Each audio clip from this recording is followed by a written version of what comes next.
Good evening, ladies and gentlemen. Tonight is Monday night, December the 14th, and this is the Cabarrus County Board of Education business meeting. I'll call this meeting to order. To begin with, we'll have the presentation of the colors by the J.M. Robinson High School Air Force ROTC, and our national anthem will be sung by the J.M. Robinson High School Chamber Choir. So if you all will rise, please.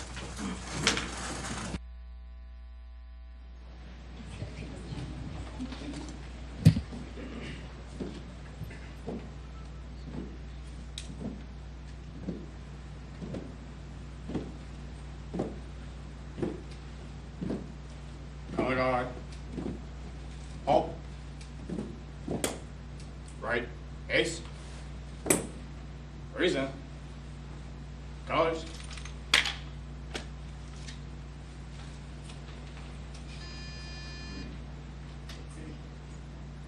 Oh, say, can you see by the dawn's early light what so proudly we hailed at the twilight's last gleaming, whose broad stripes and bright stars through the perilous fight o'er the ramparts we watched were so gallantly streaming, and the rockets' red glare, the bombs bursting in air, gave proof through the night that our flag was still there.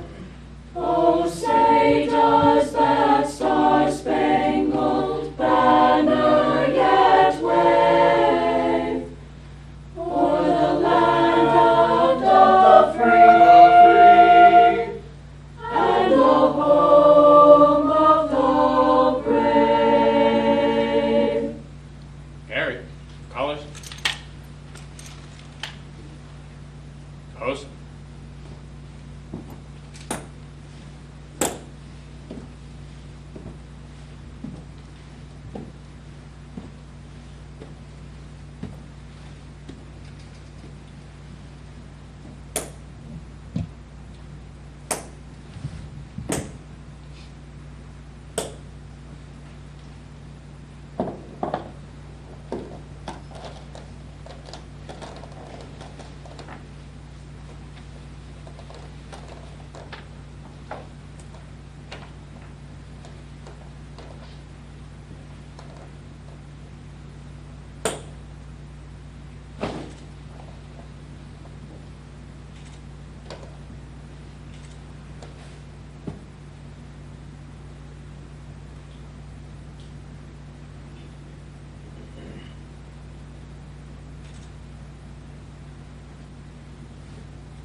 Right. Ace. Forward. Arch.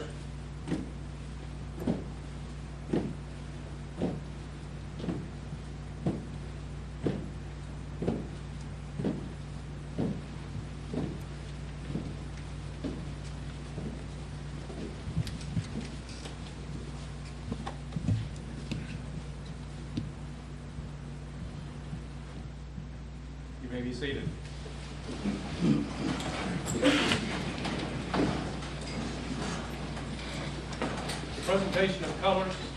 The presentation of colors was by the J.M. Robinson High School Air Force ROTC, and in that contingent was the U.S. flag was carried by Cadet Noah Hawes. The North Carolina flag was carried by Mason Harrigfeld.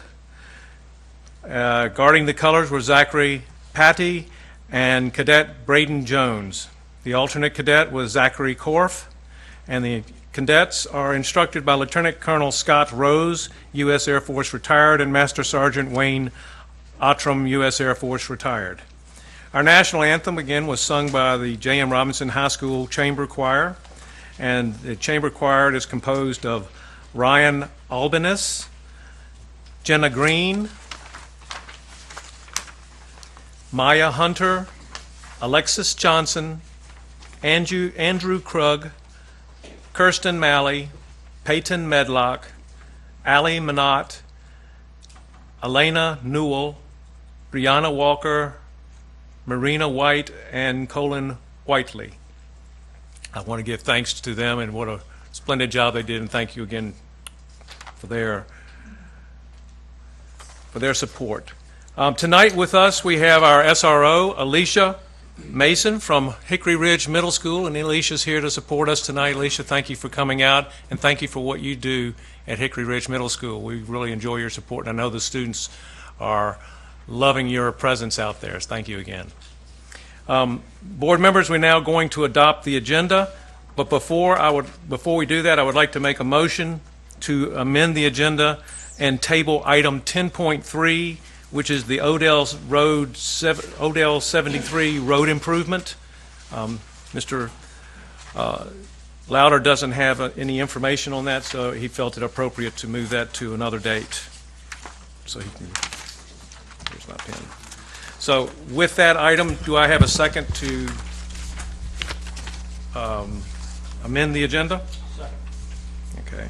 So, Ms. Monroe, I've made the motion, and Mr. Harrison seconded that.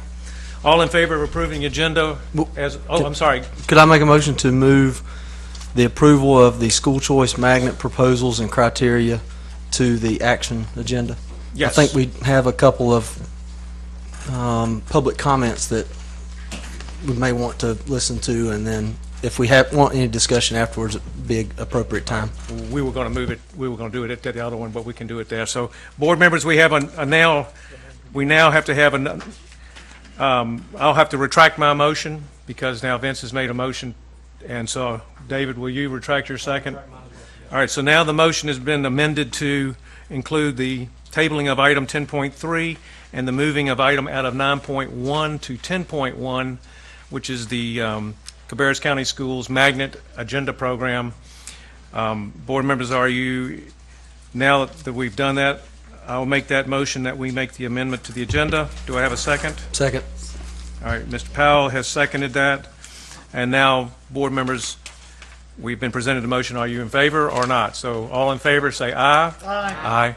Opposed? All right, so that agenda has been amended as such. Now we're going to move to a quiet time.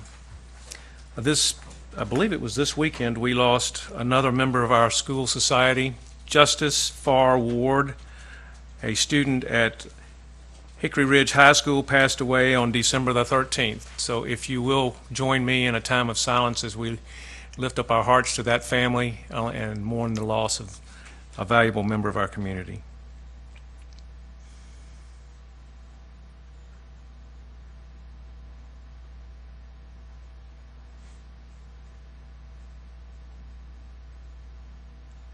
Thank you.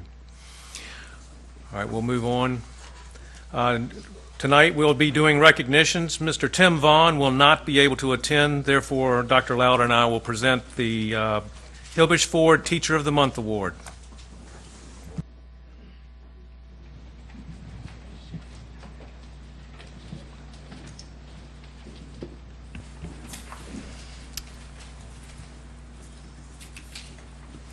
Good evening, Mr. Chairman and board members. I'm excited to present this month's award for Teacher of the Month. We want to thank Mr. Vaughn for the continued generosity and support of our school system and our teachers that Hilbish Ford provides. The Cabarrus County Schools Hilbish Ford Teacher of the Month for December is Sarah Lewis. Mrs. Lewis, would you, your family, and any members of your school administrative team please come forward?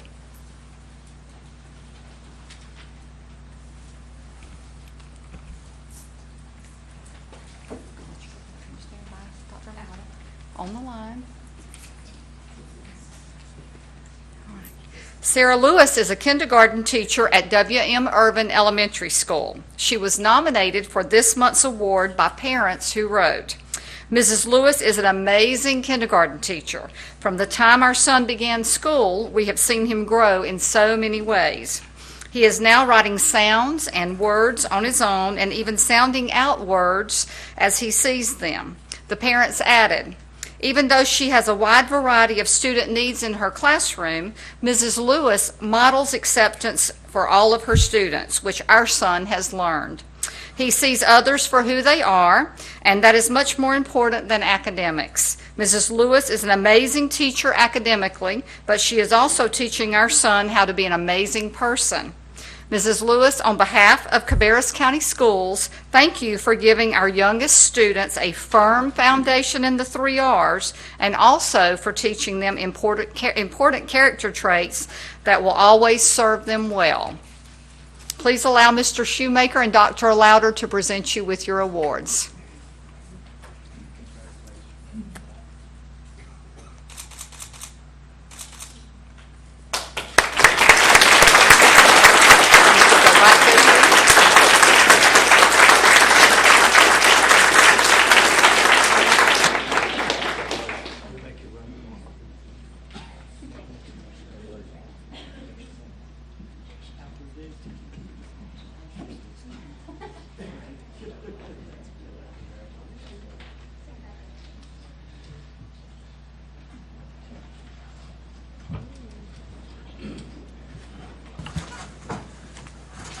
We now have the Impact Through Education Awards.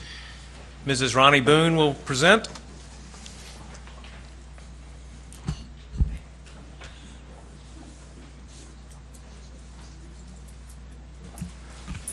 Good evening. Tonight we have the pleasure of honoring students and staff members at Beverly Hills Elementary School and also at J.M. Robinson High School for the Impact Through Education Awards.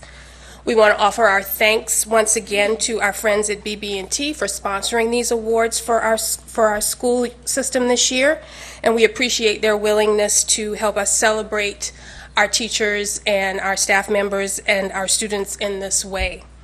Now, on to tonight's awards. I'd like to invite any members of the Beverly Hills Elementary School administrative team to please come forward to stand with their students and staff.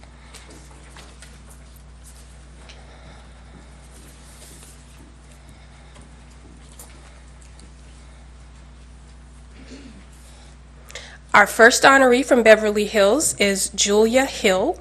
Will Julia and her family please come forward?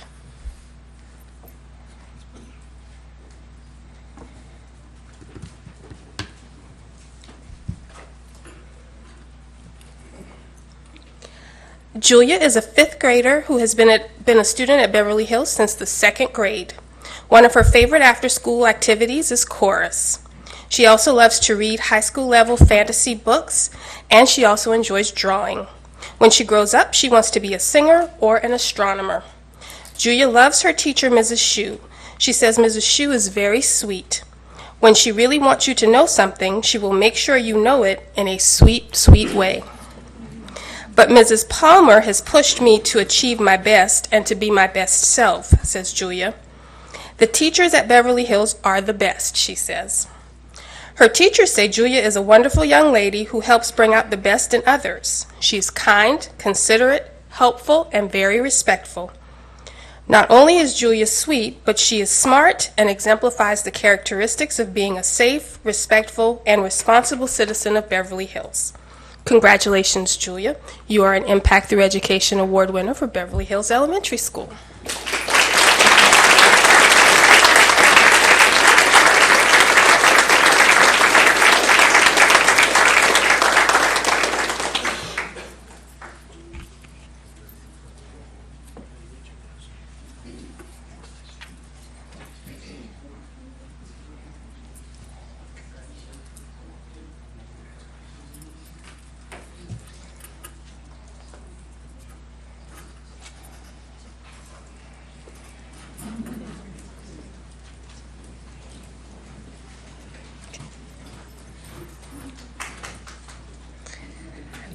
Our next Beverly Hills Elementary School honoree is Nicholas Tobar Graces. Would Nicholas and his family please come forward?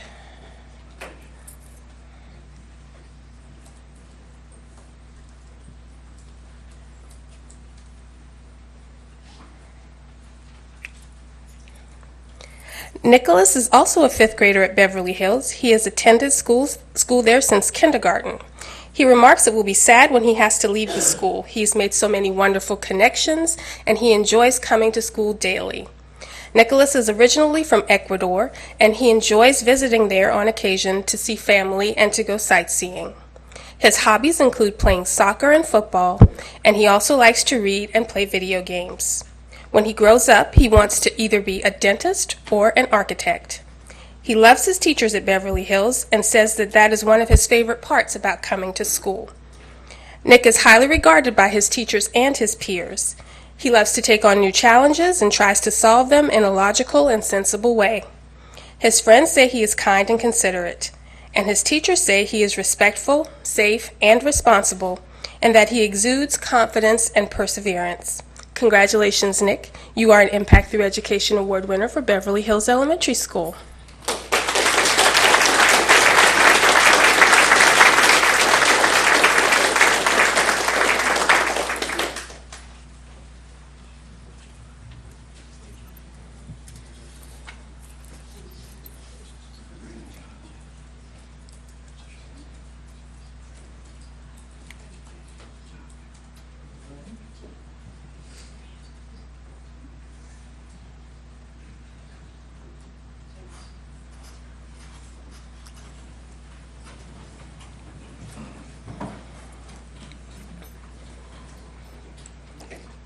Next, we will honor Mr. Charles Fisher.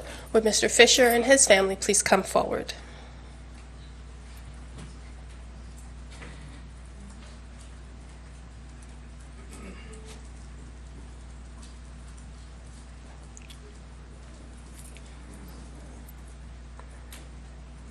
Charlie Fisher is a music teacher at Beverly Hills. Charlie, as he is affectionately known, has worked in Cabarrus County Schools since 2012. He currently teaches students in grades K through 5, not only at Beverly Hills Elementary, but also at Carl A. Furr Elementary. He is one of the marching band instructors for Mount Pleasant High School as well. He energizes the kids about music. He leads a very healthy lifestyle and encourages others to do so by his example. He is super disciplined and is admired by his colleagues. Most people compliment Charlie for his musical ability, his talent, and his positive demeanor with other faculty. However, Charlie has a unique gift. He is like a child whisperer, calming all children with positive PBIS language and methods. Charlie has hardly any class disruptions because he is so engaging and invites his students to learn, love, and appreciate music. By the time students leave his classroom, they not only love him, but they are also infatuated with the music they've been exposed to. Congratulations, Charlie, and thank you for making an impact through education at Beverly Hills Elementary.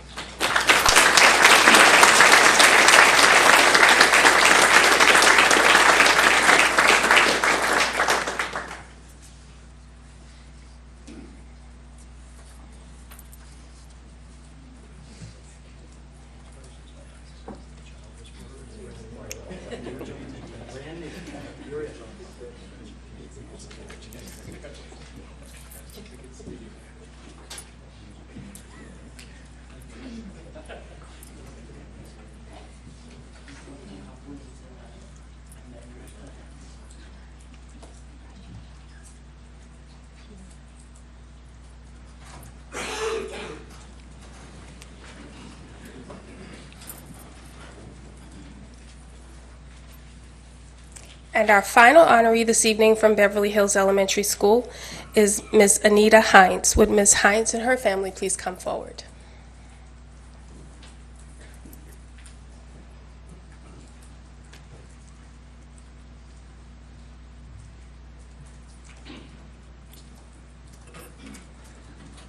Anita Hines, the illustrious front office queen, has served at Beverly Hills Elementary School for 24 years. She began her career as a clerical assistant, helping in the 3rd and 4th grades, the media center, and the front office.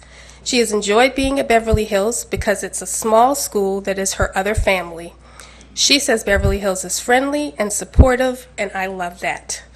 She likes her job. She likes that her job is never boring and that she gets to know the parents, the kids, and generations of families.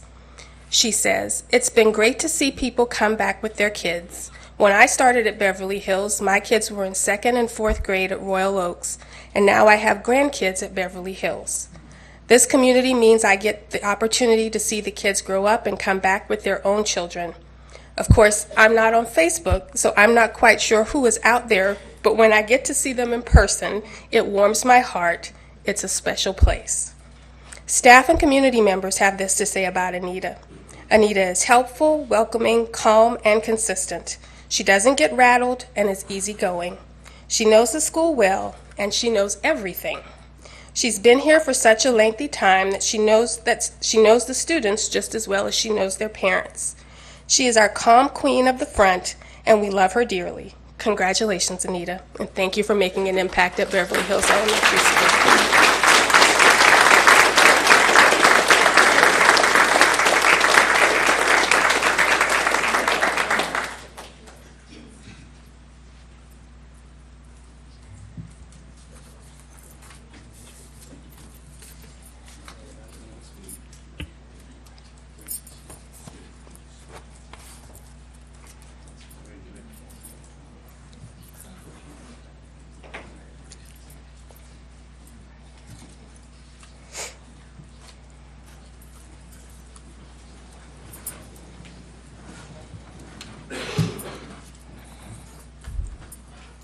Now we will move on to recognizing our students and staff members at J.M. Robinson High School, and I'd like to invite any members of the J.M. Robinson High School administrative team to come forward at this time.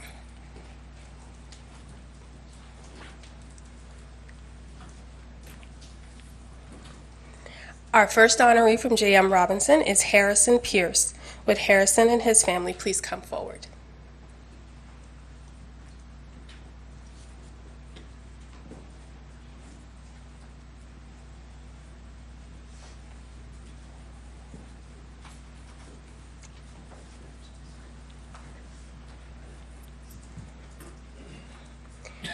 Have you ever met a person who lights up a room? Someone who has extraordinary talent and intellect, yet is humble and selfless? If not, let me introduce you to J.M. Robinson Sr. Harrison Pierce. Chances are he's smiling right now.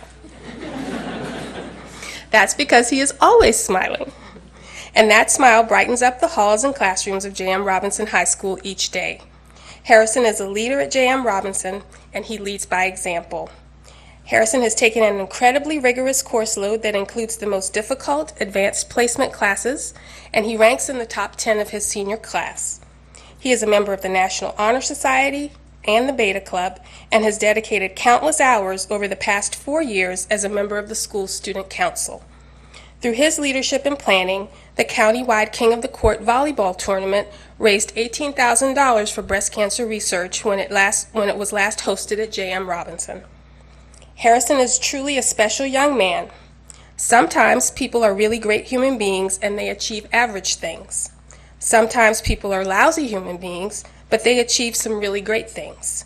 Harrison is a really amazing person, a really amazing human being who consistently does amazing things for himself and for others, and J.M. Robinson High School is a better place because of him.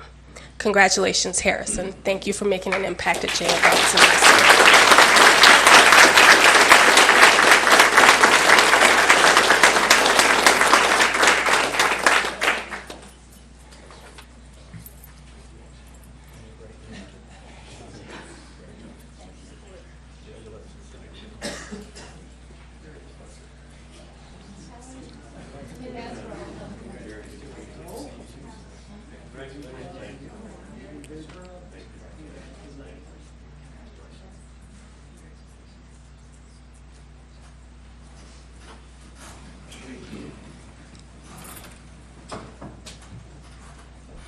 Our next honoree from J.M. Robinson is Brittany Diana Wiafi. Would Brittany Diana and her family please come forward?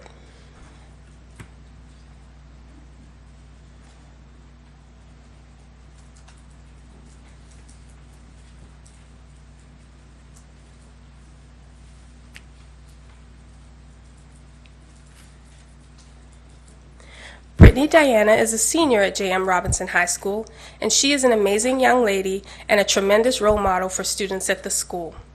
When asked to describe her, Brittany's guidance counselor said, "She is a go-getter. She's not afraid to take risks and to go after what she wants. She does this while balancing her great empathy toward others, all with a very inclusive attitude. She does not compete against others, but rather herself. Brittany Diana truly wants everyone to succeed and is committed to helping them do so." This year, Brittany created a club to help students prepare for the SAT and the ACT. She didn't do this to pad her resume or because she needed extra help. She did it after learning that some students at the school with limited financial resources didn't have adequate access to prep materials for these tests. She did it to help her classmates who, with the right amount of support, she believes can go on to achieve great things in life. Brittany's transcript is impressive, like really, really impressive.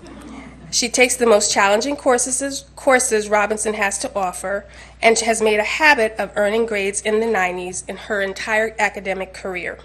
She's currently enrolled in AP European History, AP Literature and Composition, AP Biology, French 3, and an online course.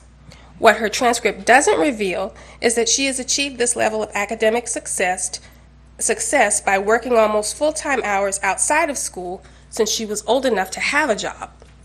J.M. Robinson is thrilled to have this opportunity to recognize Brittany and to let her know how grateful the school community is for her contributions. Congratulations, Brittany Diana.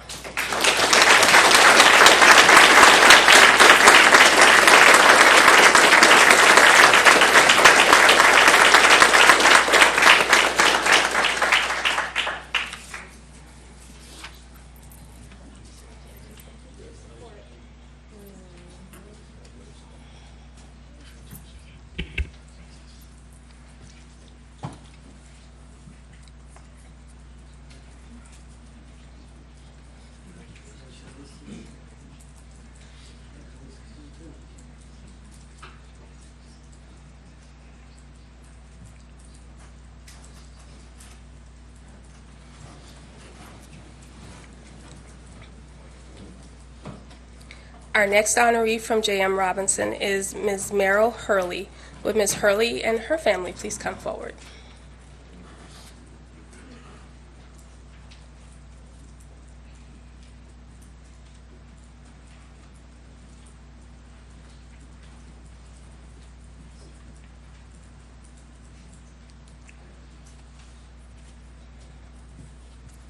Merrill Hurley teaches honors chemistry, AP chemistry, and is the science department chair at J.M. Robinson High School. She has been teaching at the school since it opened in 2001. Ms. Hurley is everything you could possibly want in someone who is teaching your child. She has high expectations for her students in courses that are inherently challenging. But with those high expectations, students get a teacher who works tirelessly to support them and help them succeed. When you observe one of Ms. Hurley's classes, what is immediately apparent is the great relationship she has with her students. If it is possible to be a no-nonsense and goofy teacher all at the same time, Ms. Hurley is a master. If it is, I already read that part. Her sense of humor engages students, yet her passion and the seriousness with which she approaches the material help students develop a respect for the subject. Ms. Hurley creates an environment in her classroom where students are encouraged to examine the world through the eyes of a scientist, to collaborate, to experiment, to ask questions, and to reflect. Her students work hard, and they do that hard work with smiles on their faces. Sometimes a tear slips out, but overwhelmingly, there are smiles. The teaching profession needs more like Mrs. Hurley, and J.M. Robinson feels extremely grateful to have its very own. Congratulations, Ms. Hurley, and thank you for making an impact at J.M. Robinson High School.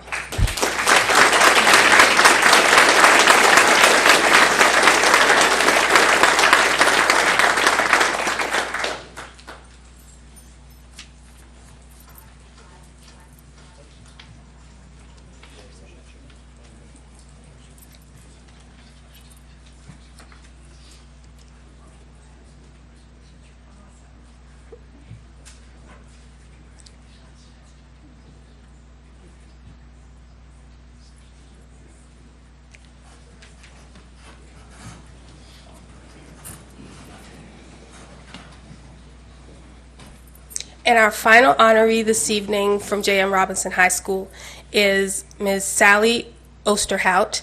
And I know that Ms. Osterhout could not be here this evening, but she has sent her daughter, Stephanie Wallace, and one of her coworkers, Ms. Debbie Beneduce,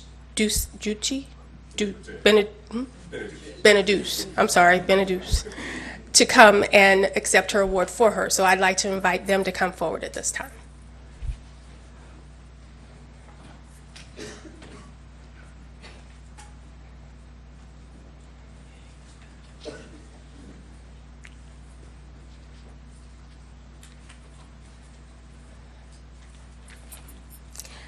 Nurse Sally has been taking care of Robinson students and staff members for more than 14 years. She's the first and only nurse J.M. Robinson has ever had. She has such a wide array of responsibilities in her day-to-day work, and each of them is tied directly to the well-being of students. Nurse Sally is the first person on the scene anytime there is an injury or medical emergency in the building. She's lightning fast in her response and as cool as a cucumber as she renders aid. She's on the go from the second she walks through the office doors, meeting with students to dispense medication as scheduled, helping students who become unexpectedly ill, helping administration with evaluating students, procuring resources for students, and working with parents who have questions or need assistance. She's also busy training staff on safety devices and allergy protocols and reminding the staff to consider a salad every once in a while. Nurse Sally is simply amazing. The work she does is amazing, and the way she does it is amazing. She's a great person doing great things and is appreciated so very much. Congratulations, Nurse Sally, on receiving the Impact Through Education Award for J.M. Robinson High School.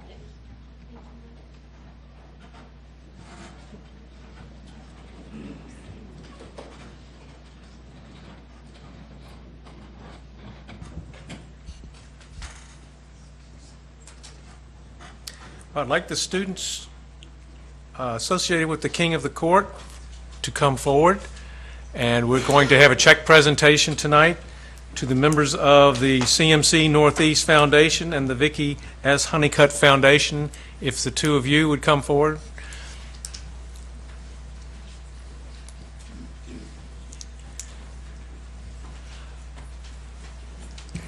The King of the Court is an annual event, and I don't know if there was going to be a little, if I'm stealing your thunder, do you have a little speech? Yeah, Anna. Okay.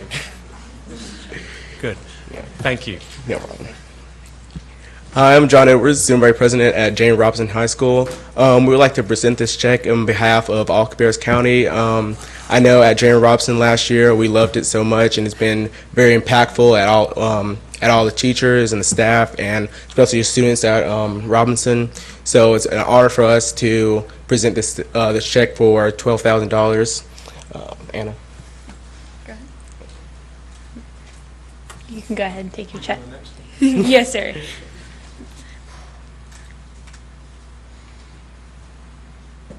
Getting everybody in here. Yeah, if you want to, everybody's scrunching. You guys want to get in there too, right?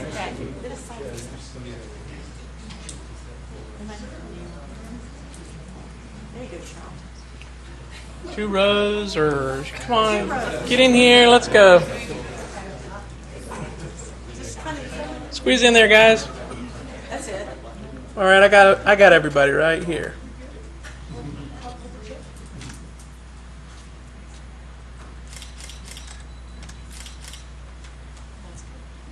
Gotcha.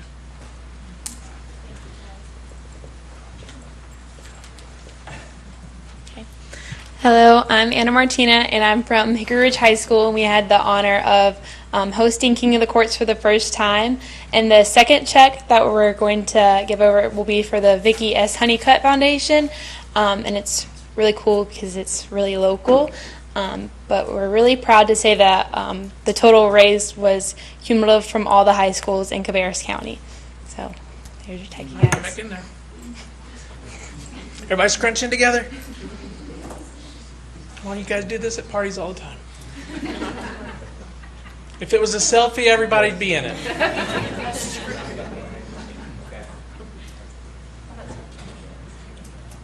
On three. 1, 2, 3. I got you.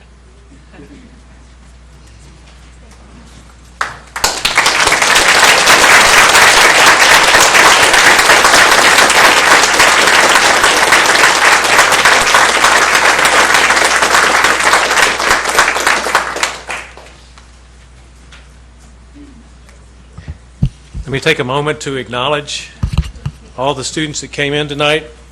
We had Anna Martina from Hickory Ridge High School, John Edwards from J.M. Robinson High School, Courtney Gordon from J.M. Robinson High School, Mariah Morrow from Mount Pleasant High School, Shay Starnes from Mount Pleasant High School, Brittany Stanley from Mount Pleasant High School, Hannah Wareham from Northwest High School, and Caleb Jenkins from Northwest High School.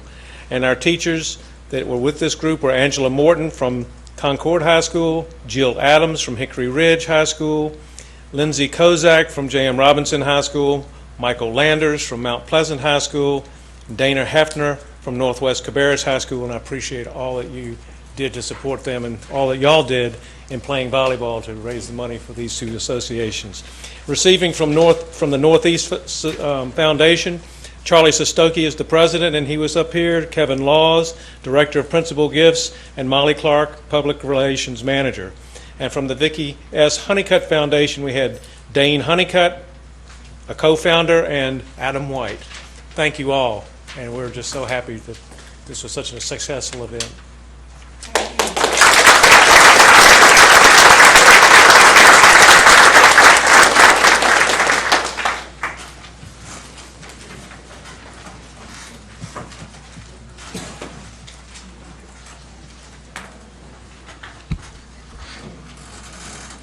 All right, board members, this takes us to the approval of minutes, 6.1.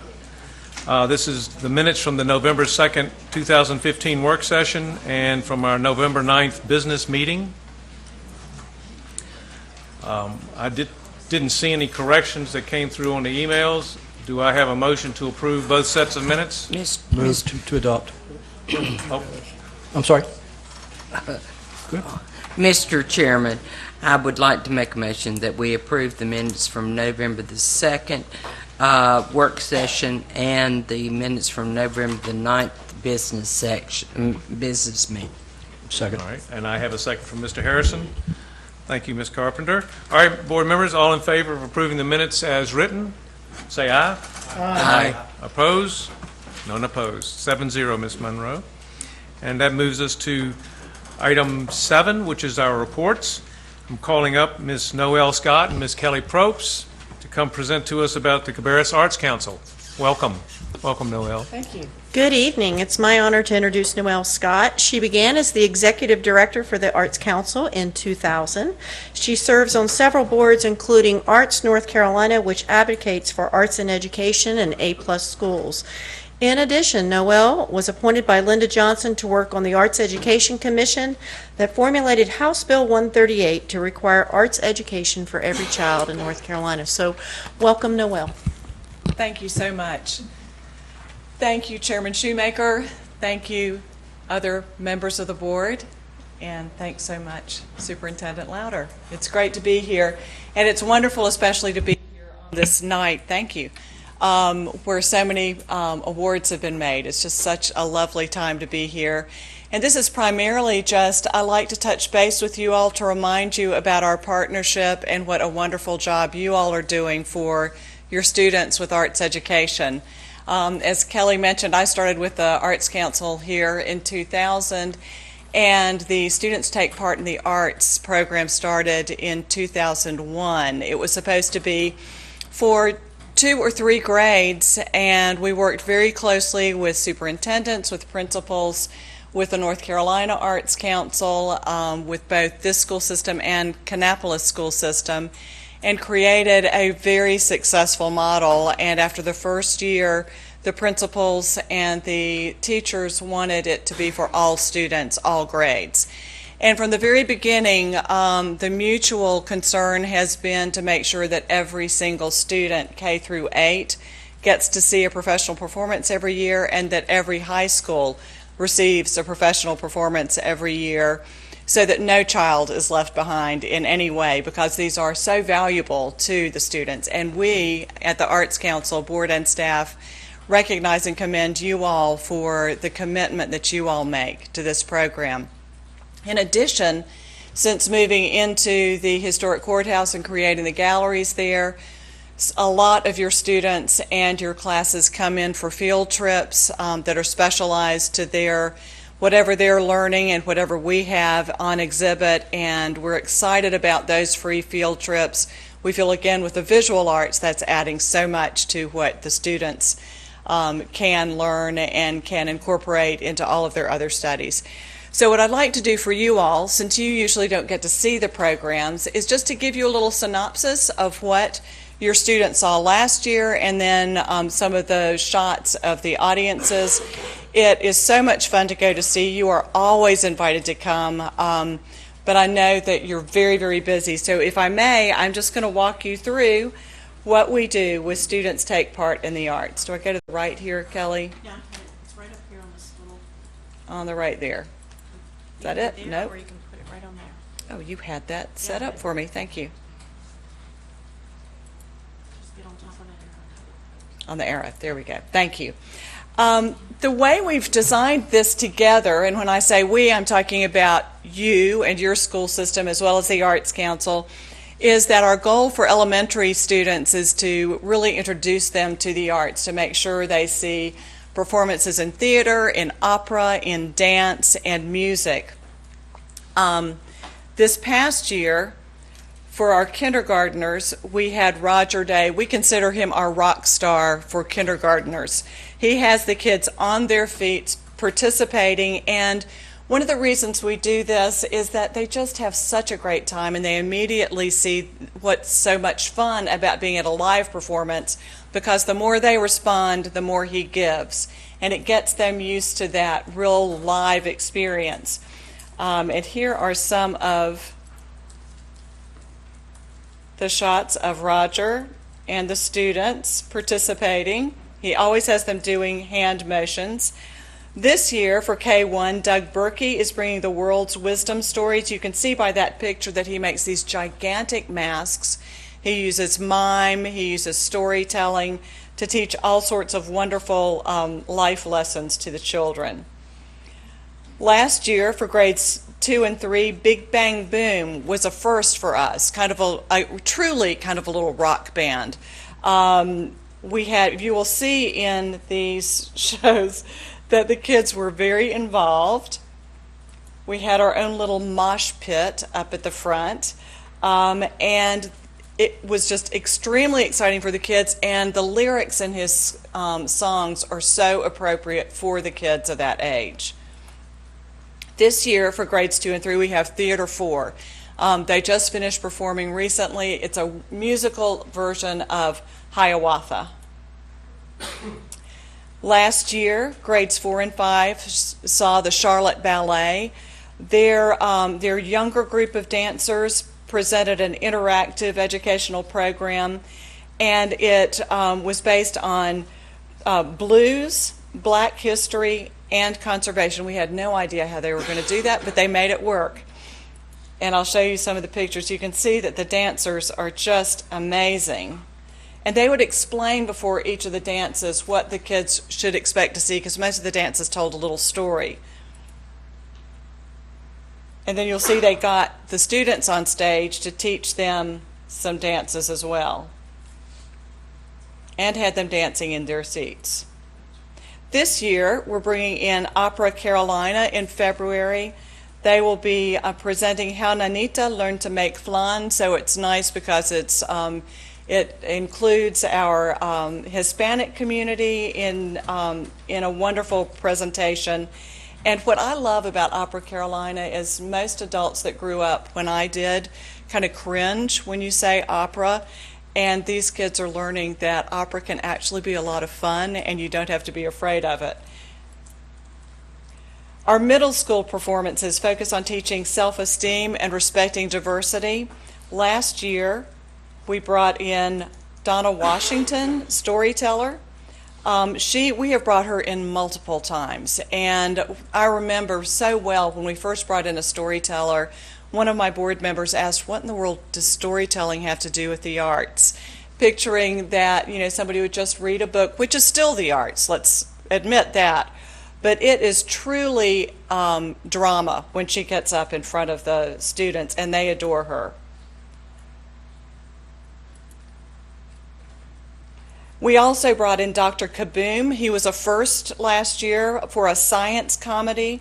It was a variety show that blended theater arts and the wonders of scientific exploration, and the kids really got into it. As you might imagine, middle school, it's sometimes challenging to get them excited, and look at these pictures. They were up, they were participating in these experiments, and he made it great fun.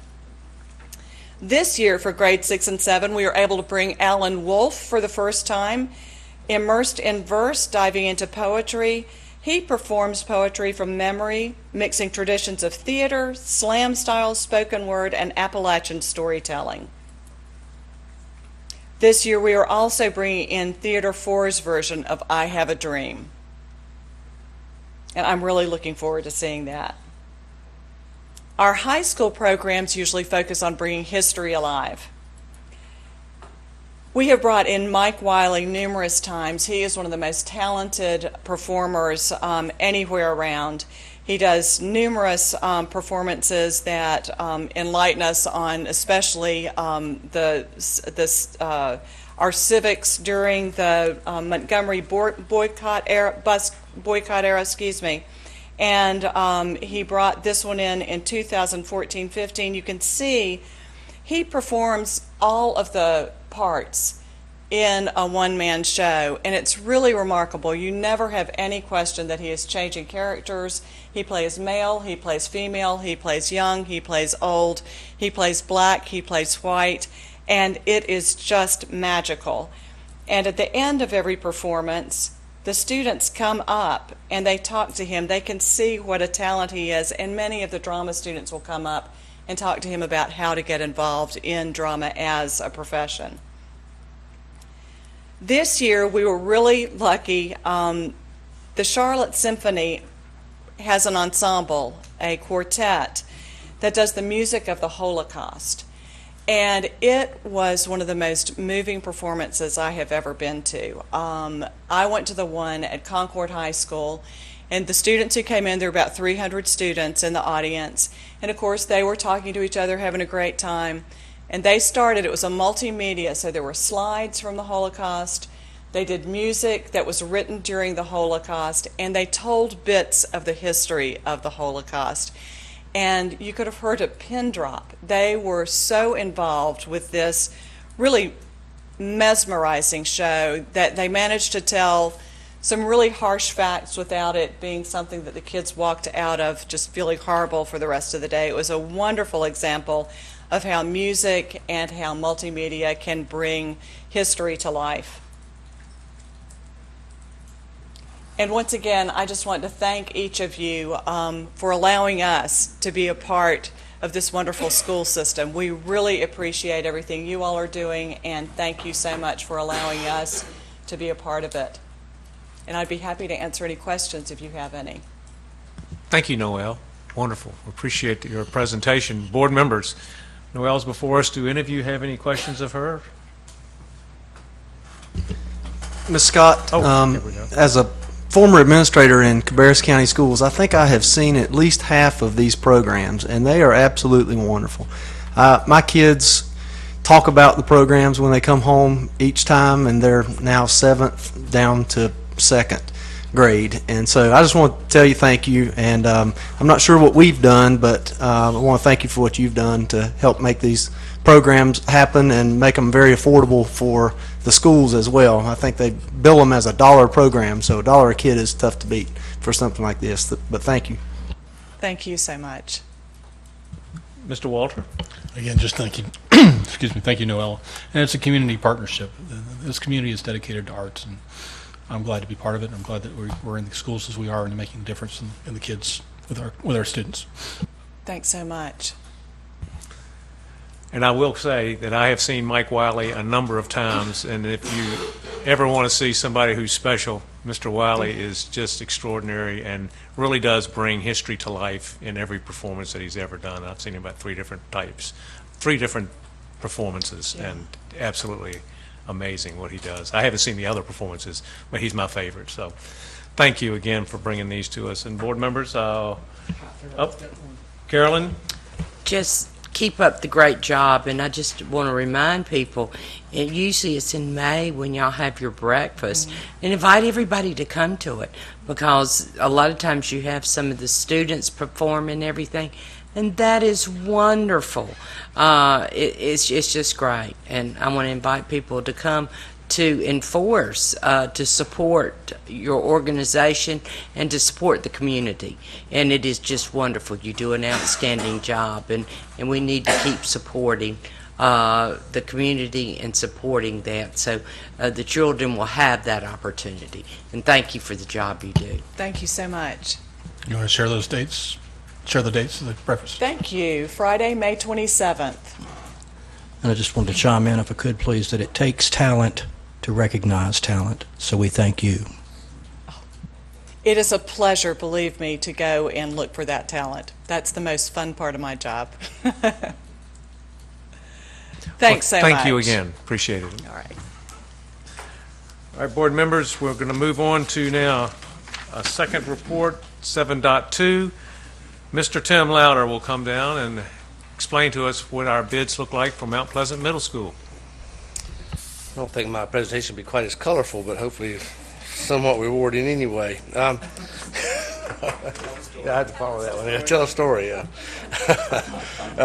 As you may recall, back last March, we had an estimate done for the construction of Mount Pleasant Middle School, and it came in at $31,265,000. After that time, we decided to change the location of the school to a different location due to some construction issues we're concerned about, and we rebid it. And we were concerned that by rebidding it 7 months later that the construction market wasn't looking too good for us, so we were having a tough time getting participation in that bid. So we kind of went to Cabarrus County and said, you know, just want to make you aware that you might be seeing bids a little higher than that, and we actually gave them a price of about $33,800,000 to make sure that they were not in sticker shock should the bids come in what we were expecting.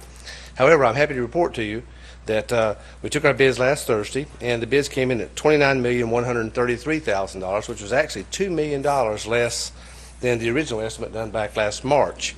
And we do think that's a reflection of, one, we changed the location, which allowed us to make it a much more simplified construction process. And we also were able to get good participation. We had 5 bids, so we felt pretty good about that. We hope to bring this back to you once the final permitting is done and we have negotiated our final pricing with the contractor, and hopefully award this in February so that we can begin construction in March. So just want to give that report to you and let you know that we're pretty happy with the bid so far. All right, Mr. Louder, thank you very much. Board members, Carolyn, you have So something? we can tell them Mount Pleasant is getting a middle school, right? Yes, ma'am. They are. Yes. Thank you very much. I'm going to say something there, Yes, Mr. sir. Shoemaker. I'd just like to thank Tim for his efforts in having guts enough to come in here and change something that had already been, that we were told it was already in stone, it was going to be at a different location, but he got that fixed and saved the county $2 million, so thanks to him. Appreciate it. A year and a half ago, we were looking at a completely different picture. And now, thanks to your leadership, we're making some real strides and headway, so thank you. Appreciate it. Thank you. Thank you. And board members, on the consent agenda for the county commissioners tonight was the approval of the funding for both Royal Oaks and for Mount Pleasant Middle School. So that should be moving along. it was on the consent agenda. I don't anticipate that will be sidetracked. So I haven't heard anything yet. But so that now carries us to Section 7.3, which is the board chair comments. Just have a safe holiday. Enjoy the time off. We have just a few more days of school, and I'll turn it over to Dr. Louder to elaborate and talk about what's coming up. I just want to say we have my fifth and final community feedback session tomorrow night at Hickory Ridge High School at 6:30. So we want to encourage people to come out to that.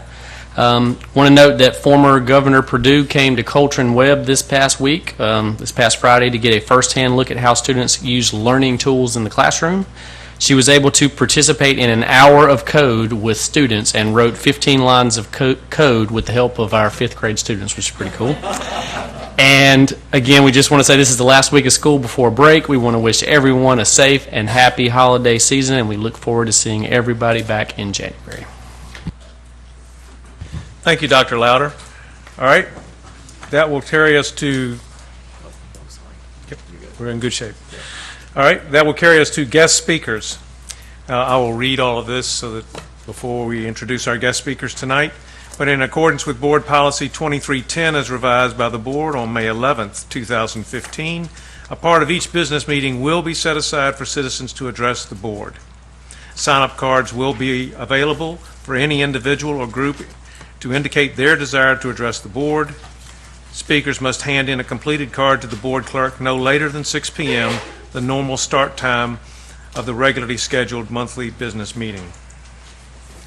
The board chair will decide the time devoted to public comments. The speakers must complete the contact information with their name, group name, address, phone number, and list general educational related topic of their presentation for the board minutes. Also, individuals that wish to speak for a group will get 5 minutes to speak. Individuals speaking on their own behalf will get 3 minutes to speak. Now I have a, let's see, 1, 2, 3, 4, 5. I have 5 cards that I will be calling the names out. So when you hear your name, just please come forward, identify yourself, and then Ms. Monroe will start the clock, and you'll have 3 minutes to converse with the board. All right? So the first off will be Lori Nelson, and she's going to be speaking on J.N. Free's admission criteria. Thank you, Ms. Nelson. Good evening. Thank you for allowing me to speak. I am speaking on behalf of a group of parents from J.N. Free, so I would like to request 5 minutes, if that is possible. Okay. Again, I am Lori Nelson. I am the mother of an IB student at J.N. Free's Magnet. I am here tonight to express my concerns over the admission criteria change that is being proposed for J.N. Free's. I recently found out about a week ago from a friend's mother who also works in Cabarrus County that the admission criteria for Free's was being looked at to be lowered to a 2 from a 3 on EOGs.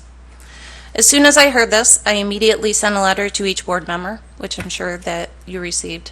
I also sent my concerns to Dr. Louder and to Dr. Van Huculum. When I took my daughter last year to sit through the presentation of the IB and STEM program at J.N. Free's, my daughter looked at me and said, "This is where I belong." She is a straight A student, scored 5s on all of her EOGs in 4th and 5th grade, and received the President's Award when she graduated 5th for academic achievement. This curriculum and school fits what she needed. Dedicated time to the higher level, higher achieving students that get constant differentiation as a whole group. Hands-on activities and collaboration as a norm. A school and curriculum full of like-minded students that have a competitive spirit, students that push each other to become better.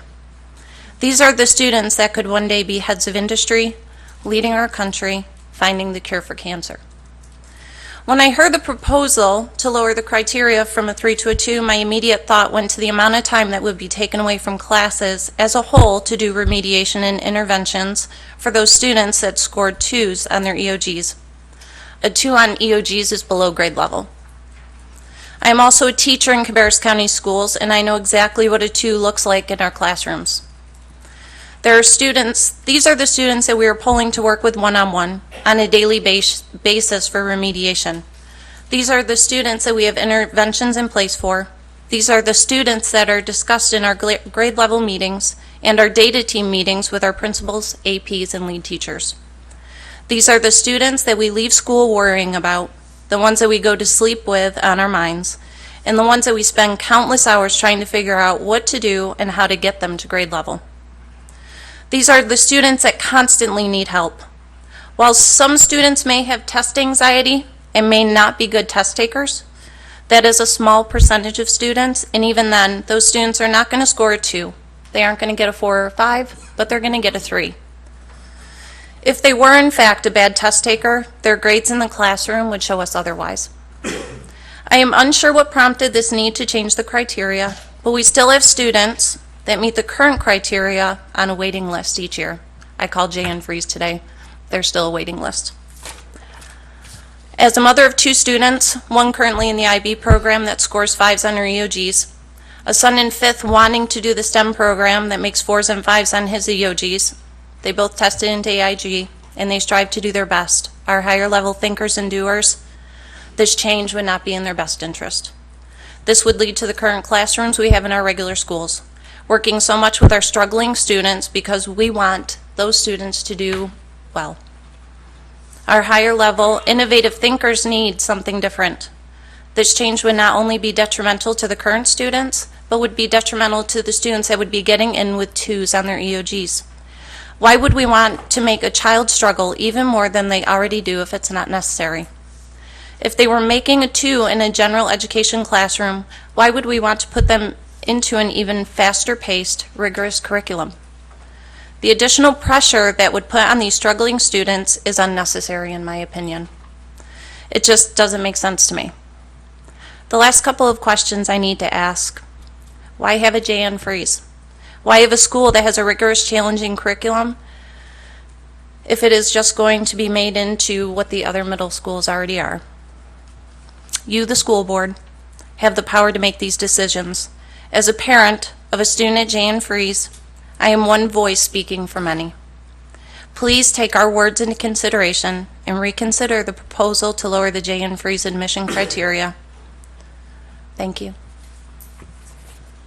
Thank you, Ms. Nelson. My next card is from Elaine Beisner, or Beisner? Beisner, okay.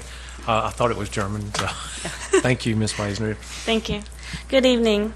My name is Elaine Beisner, and I am a Wolf Meadow parent. Next year, we will have a high school student, a 5th grader, a kindergartner, and 1 in daycare. So needless to say, when the administration decided to change next year's calendar to a year-round schedule, this caused great concern for my family. We both work outside the home. Both of us work in Charlotte, so it's quite a commute.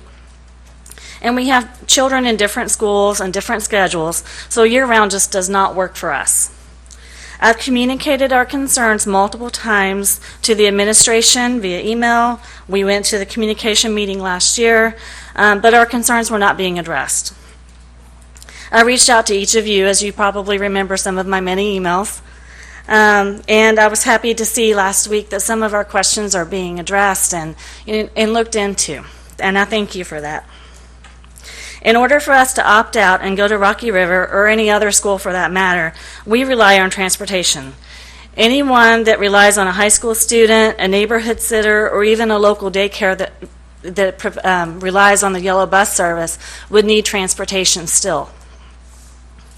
Most of those are in the same boat, and most working parents can't leave their jobs during the middle of the day to pick up a child.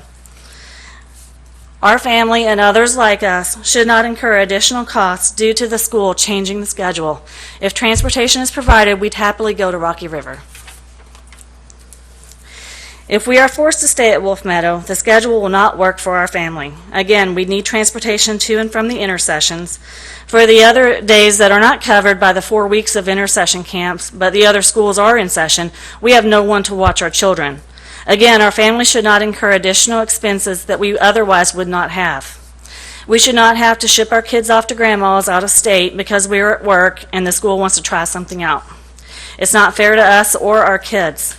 We can't take off work multiple times of the year that an intersession is not offered. If we are forced to stay at Wolf Meadow, I also fear that our AIG student will have even less service than he's already getting. Kids are pulled out so little as is. The AIG teacher is split between Wolf Meadow and Cox Mill. One school is year-round and the other is traditional. Will our child not receive AIG services the first 6 weeks or more of the school year? Or is the AIG teacher going to be on the year-round calendar and you leave Cox Mill students without AIG services during the Wolf Meadow breaks? That's not fair for our child or for the kids at Cox Mill. Please don't force us to stay at Wolf Meadow for this experiment. Please provide us with transportation so that we may attend a school that is on a traditional calendar and disrupt our lives as little as possible. With transportation to Rocky River, we'll opt out and be able to move forward. Thank you.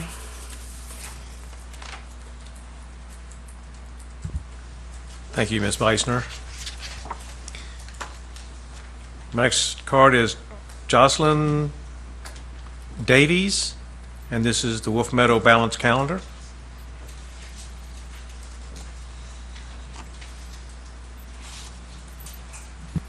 Hi, good evening. Thank you for the opportunity to speak tonight. My name is Jocelyn Davies. I teach second grade at Wolf Meadow Elementary School. And one of the things that I want to note is that I am one of the 2 teachers that do need to opt out to transfer to another school due to similar reasons as Ms. Beisner. However, I do want to stand here tonight and show my support for the balanced calendar and Dr. Auerbach. I know that he has worked tirelessly on this, and I know that he is doing whatever he can for the best interest of the students. I also know firsthand that he is a man of his word, and I trust that he wants to do what's best for his staff. I am confident that Dr. Lauder, the school board, and Dr. Auerbach will come to a consensus that will be favorable and accommodating to us teachers that unfortunately are unable to stay at the school. I also want to thank Vince Powell for your support as well, for fighting on behalf of teachers as well. And lastly, again, I just want to show my support to Dr. Auerbach and the school board and just state that he is doing what is best, and I don't envy his position because I can't imagine what it must be like to figure out all the logistics. But I thank you for your time, and have a good evening. Thank you, Jocelyn.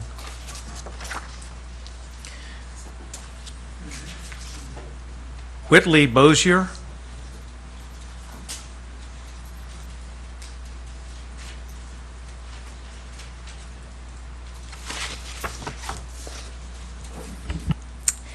Good evening, Mr. Chairman, Dr. Lauder, and the board members. I appreciate the opportunity to speak. My name is Whitley Dozier, and I am a special education teacher at Wolf Meadow Elementary, and I'm here to share my excitement about this new proposed balanced calendar. It's been a great 2.5 years at Wolf Meadow, and the populations that we serve, especially special education students, would definitely benefit from this new calendar. As many know, many of our special education students would benefit from extended school year services, but many of them probably would not be accepted. So this academic support that would be provided to them throughout the summer and throughout the year, in addition to the intersessions, would definitely be of benefit to them. In addition, last week in preparation for the Magnet Fair, representatives from the school through different grade levels, different departments, got together to share the excitement that we have to share all that Wolf Meadow has to offer with new potential families. Last year, based on data from the county, shared that our school had outstanding attendance. And as we know, when teachers are at school, there's not many subs, and when there's not many subs at school, our children are happy. So it's a great place to be all around. Each week, each staff member contacts at least 3 classroom students to share progress and general performance that students have in the school community. With that opportunity, we've been able to reach lots of families, and they've been receptive to the feedback that we've had, and they've also shared their concerns with students outside of the classroom as well. So that contact has been awesome. In addition, Wolf Meadow has been the host for 2 Read to Achieve camps, where families have had the opportunity to attend to get additional reading support, and we've also had the opportunity to house many other students from the county. The feedback from that has been awesome as well. Teachers and had the opportunity to build rapport with families in our community and get to know students outside of the classroom. In addition, our reading growth has shown great success with that program as well. Lastly, our school morale is awesome. We're just simply out of this world. We have Wolfgang, changeling themes throughout the year and goals that we want to reach all of our students and our families. The strong academic support that we have will not change. We have intervention, blocks where tutors and interventionists are able to intervene for our students academically, behaviorally, and socially, which is awesome, which will not change. We also have enrichment experiences through Inquiry Lab, Garden Club, and other fun types of activities that students can engage in that will also be provided through the intercessions. Lastly, we have a great support staff. We have a parent engagement facilitator who helps to build relationships with families and to help them with behavior and emotional support. We have a great secretary, Mrs. P., who has done a great job with extending and maintaining the positive support with those families. In closing, I'm excited to be part of this movement, and I look forward to all of the positive impact that will be presented from next year. Thank you. Thank you, Whitley, and I'm sorry I mispronounced your name. Thank you again. I have one more card. Ms. Karen Morrison, if you'll come forward, please. And she is going to speak on Wolf Meadows Elementary's balanced calendar. Thank you. Good evening. My name is Karen Morrison, and I have a sophomore at Central Cabarrus High School, a 7th grader at C.C. Griffin, and a 4th grader at Wolf Meadow. All of my children have been through Wolf Meadow, and actually my husband went there also. I have been a part of that school for 10 years now. I have been on PTO, volunteered, and chaperoned on many occasions. I keep up with my children and their schools and their academics. With that being said, I was very upset when I received a letter from the superintendent and from the principal stating that Irvin Elementary would be our option if we wanted to opt out of the year-round calendar. We were sent a survey home at the beginning of last school year, and the same survey was sent home at the beginning of this school year.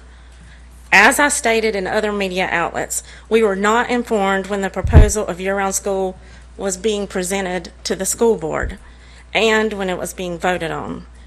To say we have received vast communication regarding that is a huge understatement. Wolf Meadow chats have been mentioned. They are held at 8 o'clock in the morning, which is a time when working parents are unable to attend, and parents like myself are taking older siblings to school. The last chat, it appeared there was only about 2 parents there that attended. The numbers are slim at all of them. Therefore, I feel that is not an appropriate means of communication when you need to get something out to all of the parents. Connect ads may be sent out to inform us of fundraisers or school events, so why wasn't one sent out regarding the presentation to the school board? My husband and I are extremely disappointed in the lack of planning that has occurred. Yes, there are things that Wolf Meadow won't have the answers to until more time passes, but the transfer options, transportation needs, cost of camps, etc., I feel should have already been decided before all of this was even voted on by the school board. I agree with Tim Furr. The cart definitely went before the horse, I feel. I have met with the principal in the past on many occasions throughout his time there, including when science was taken away from the students to increase math and reading scores. I have no doubt none of this would be brought out if it weren't for myself and other parents raising concerns. Many have sought answers in the past with no avail. The information continues to change. There should be no excess cost put on parents to attend the year-round school. Transportation needs to be provided to the camps and to the opt-out schools. Free camps are great, but how are you going to get the kids there if you don't provide transportation? Wolf Meadow needs to focus, I feel, on their enrichment and AIG programs. What about those kids? You state that magnet schools are an option, but they are only an option if you are able to get in. I have tried for the last 3 years to get my child in and have been unsuccessful. I personally know there are more parents who feel the way I do, but for whatever reason are not coming forward. Time will tell. It is my hope that you will look into our concerns and address them head on. Thank you. Thank you, Ms. Morrison. Is there anyone else that wishes to speak? If not, we will now close the guest speakers portion, and now we'll move on to our approval agenda. Board members, as you remember, we did remove one item from the consent agenda, so now our consent agenda consists of the approval of the balanced calendar only from Wolf Meadow, the approval of the policy revisions and PLS updates on the first reading, approval of policy revisions and PLS updates on the second reading, the approval of the NCDPI Facility Needs Survey as presented in December 11th, and the approval of the furniture purchase. Do I have a motion to approve those items? So moved. Second. Dr. Phillips has a motion, and David Harrison seconded that. Any discussion? If not, let us vote. All in favor of approving the consent agenda as enumerated, say aye. Aye. Oppose? All right, so that passes 7-0, and we'll now move on to our action agenda. And we'll start with 10.1. Dr. Auerbach, if Dr. Van Hukelum will come forward, and we will talk about the approval of the Wolf Meadow opt-out assignment plan. All right, so we have Ms. one. Reimer is here as well. Thank you. We have one slide here just to kind of keep our agenda here tonight. Just give you a quick summary of where we're at. So we've heard the purpose and the vision for a year-round calendar. I want to remind the board that the purpose and vision of the year-round calendar was stemmed from student need, from student academic need, that there's a belief that this calendar, which Dr. Phillips mentioned as we looked at it, is a very appropriate calendar that meets the needs of learning for students. And over the last several years, Wolf Meadow has done very well with their academic data throughout the course of the year. They use their Title I money very effectively to provide extra intervention for students, and those students continue to grow throughout the school year. However, as you've seen, that summer learning loss is something that we would like to try to overcome through shorter gaps in the learning period between school sessions. So that's the purpose of that balanced calendar. You've already voted to approve that, and the calendar itself has been approved. Tonight, we're asking you to vote on the alternative elementary schools. When we originally proposed alternative elementary schools, we had Irvin Elementary listed as the alternate. We do this with our other magnet schools as well. So, for example, Weddington Hills has an alternate, Coulter and Webb has an alternate. If parents do not want an IB education or do not want a STEM education, they can choose to go to those other schools. For a number of reasons that were brought forward by our community, we felt like Wolf Meadow needed 3 alternates based on their feeder school system so that students would not have to make double transition. It was a great idea brought forward by several of our parents to say, we don't want our students to develop relationships with one group of kids and then in 6th grade have to make all new relationships. So that's why we chose to have 3 different alternates, and you see them there. Irvin Elementary, if you're going to Concord Middle School, Rocky River Elementary if you're going to C.C. Griffin, and Weddington Hills Elementary if you're going to Winkler Middle School. So those are our 3 alternate elementary schools that we'd like to recommend the board vote on and approve tonight. Then we have a timeline just to kind of give you a sense of the timeline for some other data that will be rolling in. In January, we'll have completed our magnet application window for all of our magnets and be able to see where students are going across the district. And then in February, we're proposing that we ask our Wolf Meadow families to declare their intention, so to speak, as to whether they will remain at Wolf Meadow under a balanced calendar or if they need to go to another alternative elementary school for some of the reasons you heard here tonight. Family reasons in particular is what I'm hearing from our parents. That will give us the needed data that we'll be able to say how many families are going to stay or going to go. All right. The last thing is transportation. The recommendation that we put forward to the board from the beginning has been without transportation. The intention has been to be cost neutral, that this intervention would be a cost neutral approach. Obviously, that's something that's been discussed at length here with parents and with the board. And so I'll let Dr. Reimer chime in with any other comments. I just want to piggyback on what Dr. Van Hukelum said about our window in February, that we really do want to look at the number of parents that choose this opt-out so that we could use that data to get an adequate and appropriate count of what our transportation needs are. So that's one of the things that we're looking at that's a little bit different. So let me just clarify what you just said. Could you restructure that sentence so that I Sure. clearly understand it. Thank you. So in looking at transportation in general and whether or not it was even possible to do a cost neutral, we didn't have any data to really use. We don't know how many parents will opt out. We have no idea how to predict that. So that's one of the reasons why we wanted to move that window up, give our parents the opportunity to say, we're opting out. We'll take that data and analyze it again and possibly come back with a different recommendation or the same recommendation based on, again, the approach that we were looking for, a cost neutral situation. Thank you. All right, board members, I will now open this up for questions, and I will take any questions that you may have. Dr. Phillips, you had your hand up. All right. So when you say cost neutral on this slide, that means cost neutral to the school district, not the parents.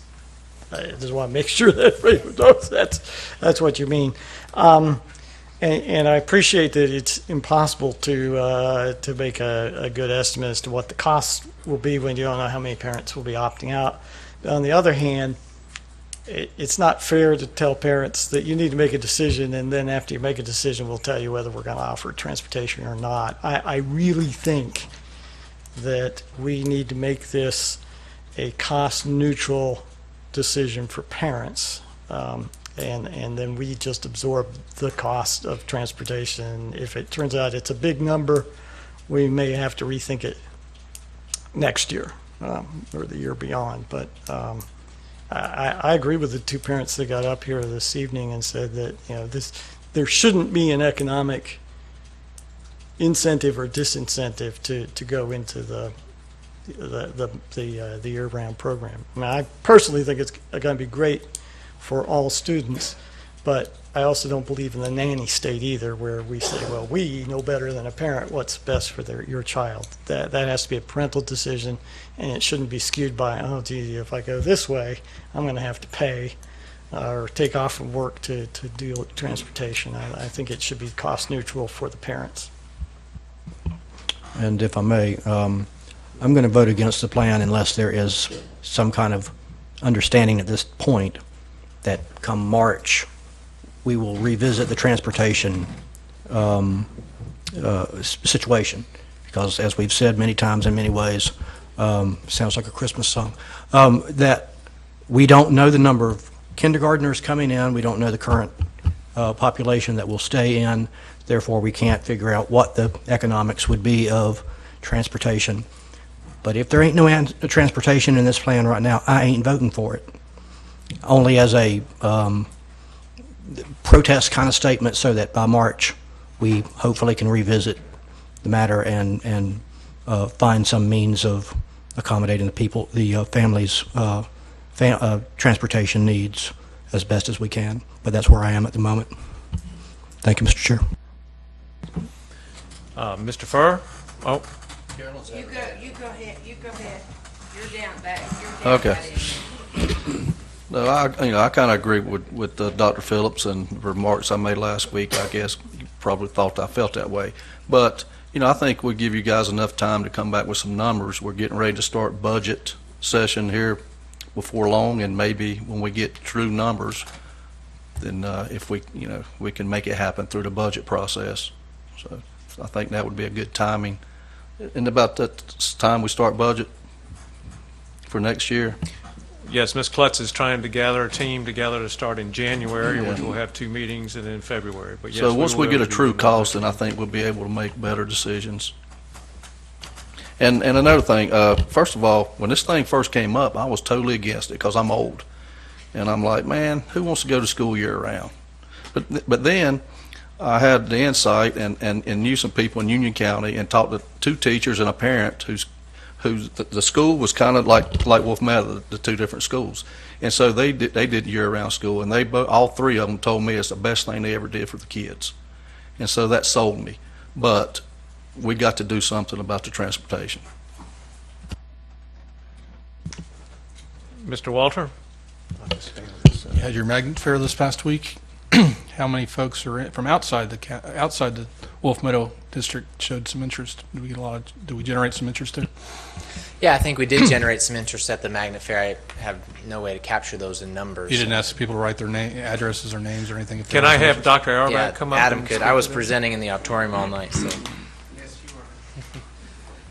We had a lot of visitors come up. We were situated in the cafeteria. I know I saw some of you there.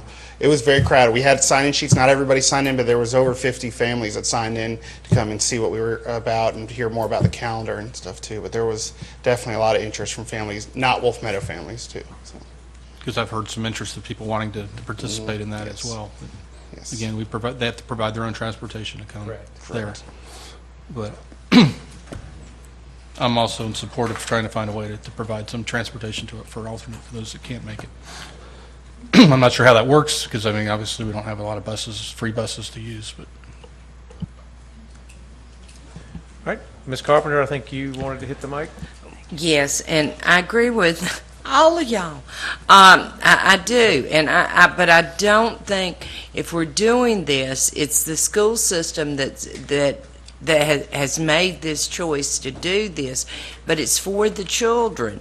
But I don't think we should put the burden on the parents that it's not their fault that we're doing it. And so I really don't think we should put the burden on them for the transportation or for the cost. I really don't. So, you know, we need to work with them on that, especially for what we're trying to do, for the extra ones, for the time when we're trying to give them that extra education, for those extra camps. I don't think we should put that cost on those parents. And so we need to do something about the transportation and not charge them for that. So we've got to put our pencils down, and we've got to do something about that. And we need to help these parents. I had written the names down, making sure that they realize what schools we're going to be offering, and to make sure, what was it, Karen Morrison, and the ones that had those questions. Make sure those parents get those questions answered. But we need to work with these parents that have these questions. And I was at that thing. You know that. You were just in the wrong place. That I was in the gymnasium, and you weren't there. But we just really need to work on the I think all of us, every one of us, wants to see what we can work out on the transportation, and see it work. Even if we may have to eat some. And I know Kelly's sitting there. Oh no, you know, eat that the first year to see if it works. But you've all said, you know, we may be jumping the gun on this thing to see how many people are wanting to opt out. How many? I think we're jumping on it too soon. We need to know these things before we can all vote. I think we can't really vote on something if we don't have all the information before us. So we really need this information before we can make that final decision. Thank you, Ms. Carpenter. Mr. Powell. You might want to pay attention to this. I think I agree with everybody up here. I think the transportation costs do need to be examined. I think a little over a month ago, I asked the question of how many students would opt out if transportation was provided, and how many would opt out if transportation was not provided. We weren't given that information. We've had a month to get it. I think we need to get that.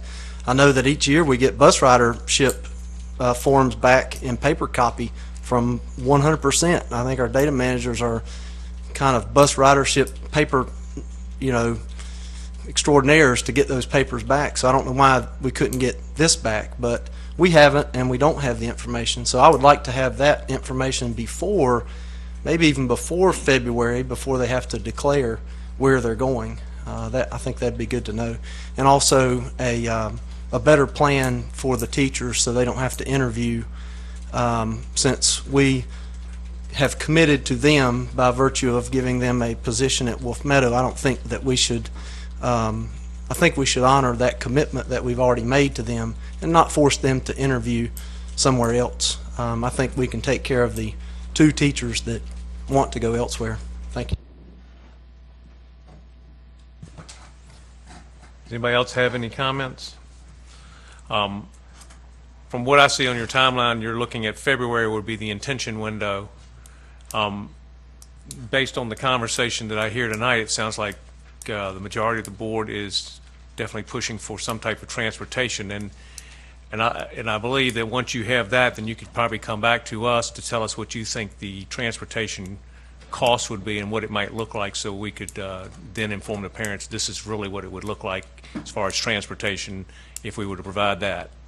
Or I think that they're not going to approve it unless we do. So I think that that would be something that you could come back to us with a report once we understand who's accepted, who's not accepted. Do you want to say something else? Well, I was going to say, do you need a decision from us tonight in order to tell parents what the offer is? Okay, so if that's the case, then what I would move is that we approve the Wolf Meadow Balanced Calendar opt-out assignment plan to include Weddington Hills, Irvin, and Rocky River Elementary School, and that Cabarrus County Schools will offer transportation to these alternative assignment schools. Did you want to endorse the timeline? Well, along with the timeline that's in the slide. So the motion is that we accept everything that's listed in the summary with the caveat that the transportation would be provided, but we wouldn't know exactly what that would look like until we got the opt-outs from the parents. So, and notice I didn't say transportation to the intersections because I wanted to limit what our liability will be. I mean, I ideally like to see transportation to intersections, but I think you can work on that over the summer and see if you can make it happen from different sources of funding. But so I'm trying to limit the liability with just saying to the transportation to the alternative schools. all right. Does everyone understand the motion that Dr. Phillips made? I mean, are you looking like a hub stop to take them one direction, or are you picking them up at the house? I mean, it's. I don't want to. I don't want to get into the details. I just want the basic concept. Well, I'd like to know from our transportation department, can we do it? Well, let's see if I can. Or what it costs to do it. That's. If I could get, well, anyway, if I can't get a second, I'll second there's it. no point. Now we Okay, can thank discuss. you. So I have a motion from Dr. Phillips regarding the presentation as presented, with the caveat that the transportation would be provided to the parents that opt out. We don't know what that looks like until we find out how many are, how that works, but he definitely wants to provide transportation. Mr. Powell has seconded that motion. Now we'll have discussion. Mr. Harrison, I see you're keyed up. I've staked out that I'll vote against this without transportation, but we are trying to put some kind of transportation proviso in here, but we're still being we have to be. We can't be more precise than what we're being. Can y'all help us out for some kind of scenario under which, not budgetarily, but just logistically, we maybe could ought to someday in a perfect world kind of, we hope, We can look at some do different this? stuff, but let me say that my staff's going to need some time. I did, at the meeting last week, ask them to look at some numbers, and initially they were astronomical, and so that's why I came back and just said, we don't know. We don't know if we're going to be transporting what. So once we get those numbers, can my staff then look at how do we provide transportation and possibly make a recommendation? Yes, but especially if that's what you're directing me to do. I'm hearing that some effort will be made to provide some level of transportation, and that's all we can ask at this point because we simply do not know the numbers. And I'll change my vote to yes if that's the case, but I simply won't be happy if the only option would be a few weeks or months from now, no transportation. I'm hearing that we expect some kind of transportation. Is that, I'm sorry, Mr. Chair, is that That's correct? exactly what the motion Again, has in it. all right. What I was trying to, and now I ask Ms. Reimer the question, with the opt-out family intention window being February, do you think that by March you could come back to this board? Do you think that would be too soon to come back to this board with a mock transportation plan for us to have some kind of input on?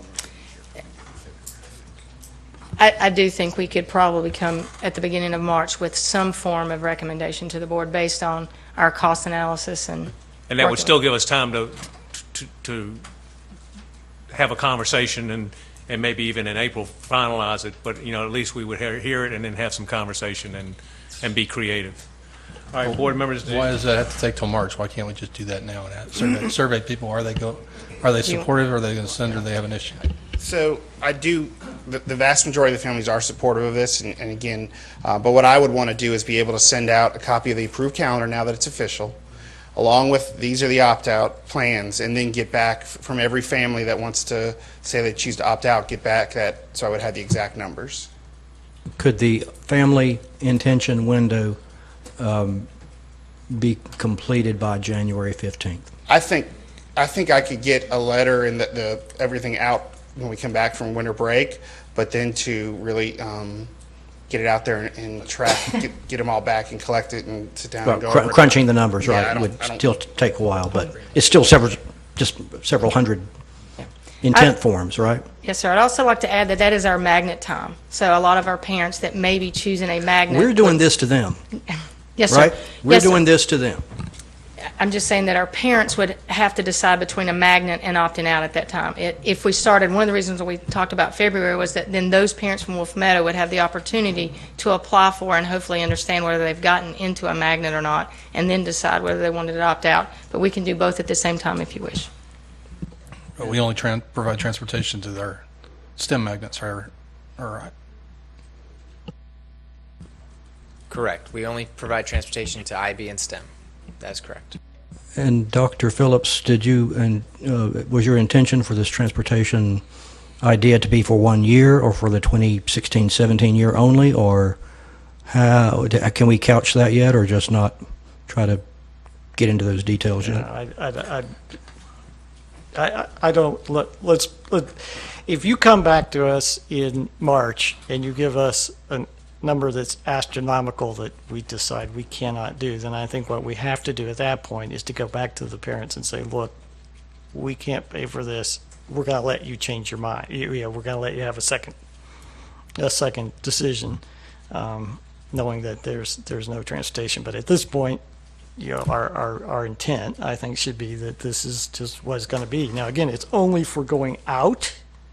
It's not for bringing in, right? So that I'm trying to limit the costs. So it'll only be for parents that live within the Wolf Meadow enrollment zone now, who feel that the calendar won't work for them and they need to go to one of those 3 elementary schools.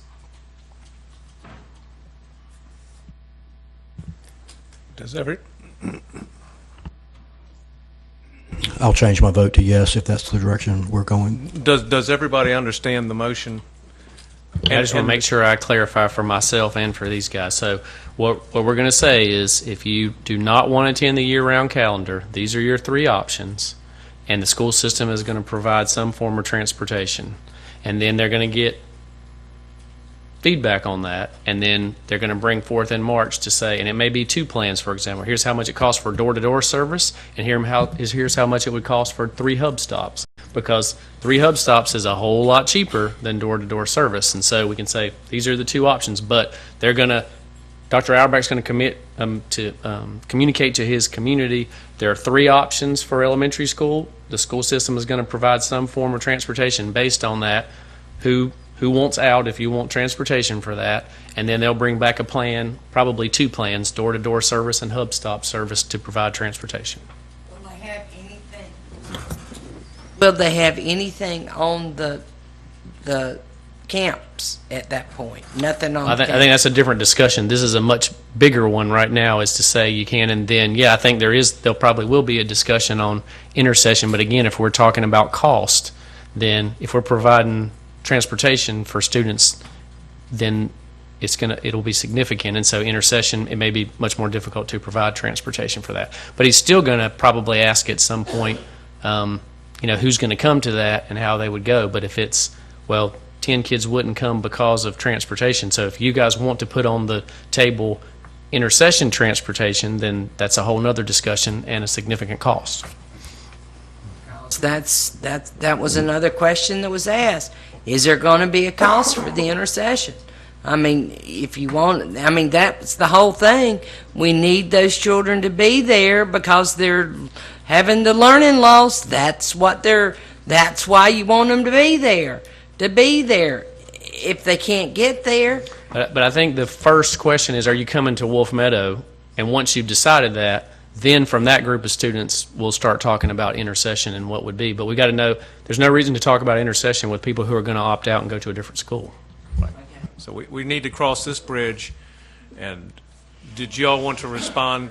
I think in the intercession piece, we will be going into a budget cycle by the end of February. If this motion passes, sometime in February, you'll have information that you can then plow into the budget cycle to present during that process to Ms. Klutz about what the intercession is, because it's got a separate life of its own, and that's not what we're having a conversation about right now. And then that could just go into the normal budget cycle, and we could decide to do it or not do it accordingly, according to how the budget works. And so make that more of a budgetary item rather than, you know, a separate budget presentation. Does that make sense for doing it that way?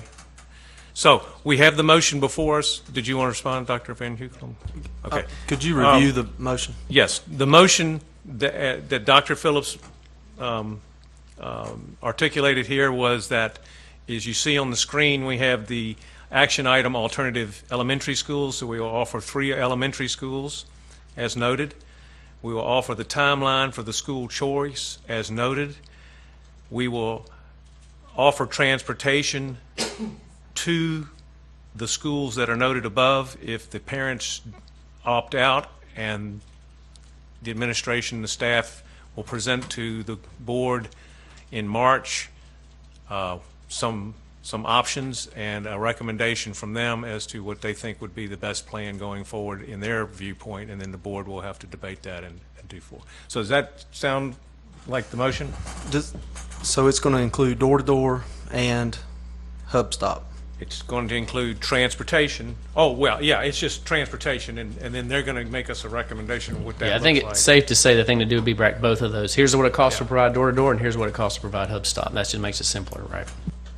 Okay. Yeah, they're going to present us some options, and then we'll have to make a choice. Okay. I would not support hub stop for opt-out for elementary students. I just think that it's just not something I think is appropriate, given that we're doing it to them, like Mr. Harrison said. Right, but in this motion, we're not discussing hub stop or any. We're just saying we're going to provide transportation, and then in March we will make that final decision at that point in time, and they will present us everything, and then we'll have to make a decision based on what's presented at that point in time.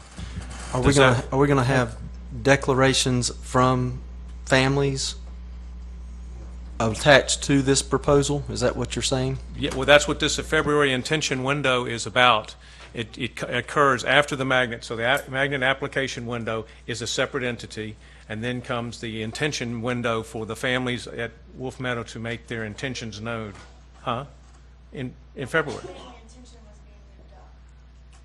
Well, I heard a discussion about that, but I never heard Jeff actually change his motion to say he wanted to move the family intention window up to January. I heard y'all discuss it, but we never actually changed it. Well, if it's doable, go ahead, but I don't want to micromanage it. So, just come back to us when you have the data, and then we'll vote. I think that was the original motion. I think what we should state, though, for the record, is that the family intention document will not be binding if we change our mind on transportation options. In other words, let's let the parents know that at this point we're talking door to door. But if we come back and we decide it's going to be hub stops, or man, we just can't even afford that, then we're not going to hold you to your decision to go to the opt-out school. You can change your mind. I think that's the fair thing to do, because at this point, you know, we don't know what the cost is, so we're kind of taking a leap of faith, and we shouldn't expect the parents to have to live with it if we get But second thoughts. that conflicts with if they don't go to, and I'd like to enter this conversation. Yeah. If they don't go to the year-round school and they don't want to opt out, then what do they do? I mean, there's a conundrum going on here, so you have to either make a decision and go I to can't, traditional calendar. I can't or- speak for parents. But, I mean, They I'm have to saying make for- their own decision, but if we're going to tell them, here, sign this document which says, I'm going to opt out and the school district's going to provide me with transportation, and then we come back 2 months later and say, okay, you've opted out, but we're not going to provide transportation, that's not fair. All right, so we at least have to, at that point, say, we can't offer transportation, even though we said we were going to. We're going to allow you to make a second decision. If they say, well, all right, I don't think it'll work, but I'm going to keep my child at Wolf Meadow because I can't afford to provide transportation, that's what they do. But at least we give them that option. We don't bind them to something if we change our mind. That's the only thing I'm getting at is I don't want somebody to be bound by a document that had a promise to it that we then take back the promise. Oh, okay. So that's all. My hope is that parents will see that we are trying to accommodate their needs. And that's what I have absolute confidence and faith in all of you that you will bring several plans back to us to work on. Thank you. All right. Well, the original motion, you've added a number of caveats. Do I need to have the, I mean, this motion is really starting to take on a different light, and so I'm really, are you amending this motion to include the language you just stated, Jeff? I mean, I hate to put you on the spot, but you've added some caveats to this. Well, and I just want to while make you sure guys that are we're clear. figuring that out, could I ask one additional question? The concern was raised about part-time AIG, given Wolf Meadow's size and how they're split positions and so forth, and I don't think anything was spoken about that in the presentation back in March, and then October, and then now tonight. Can you talk about what's going to happen with those intercession type positions that are split? We will continue to have AIG services the way we currently have AIG services for the days that the schools are in session. So we'll still have those services.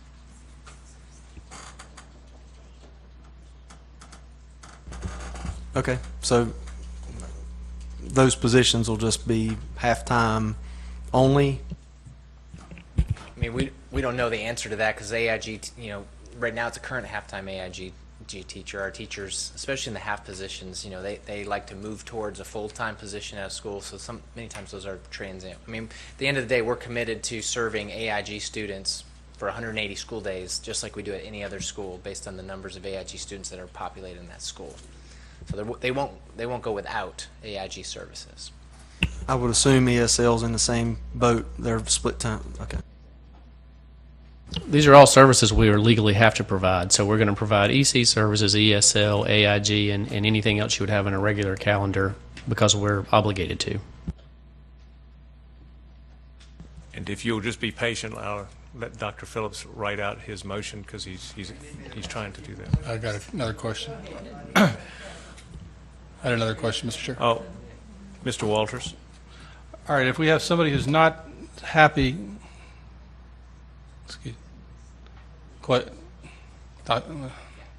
we have someone who's not satisfied with these three alternative elementary schools, are they able to file a hardship transfer request? Will we accept that? Will we process those?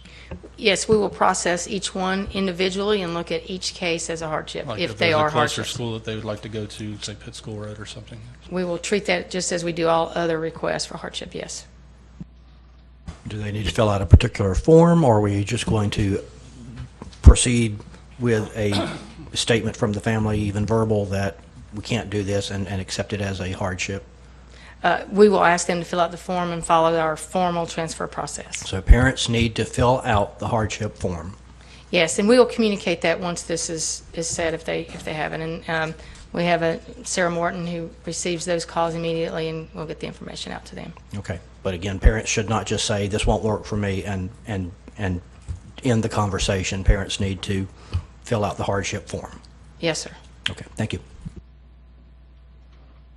And that's only for anything other than the 3 that are listed. Correct. Okay, just make sure. This might be the longest motion in history. He's having to work. Okay. Yeah, y'all can wordsmith this after I spit it out. So the motion is going to be. Wait a minute. So let's withdraw the motion that you had. All right. I've withdrawn the motion that I had. Vince, you'll withdraw your second to that motion. Is that correct? Yes, sir. Okay. Okay. Now we got a new motion. Here's the new motion. So it starts out the same way as what is written in our agenda. That the board approve the Wolf Meadow Balanced Calendar opt-out assignment plan to include Weddington Hills, W.M. Irvin, and Rocky River Elementary Schools, with the school district offering door-to-door transportation for students to opt-out schools. This plan will be revisited in March once cost of transportation is known.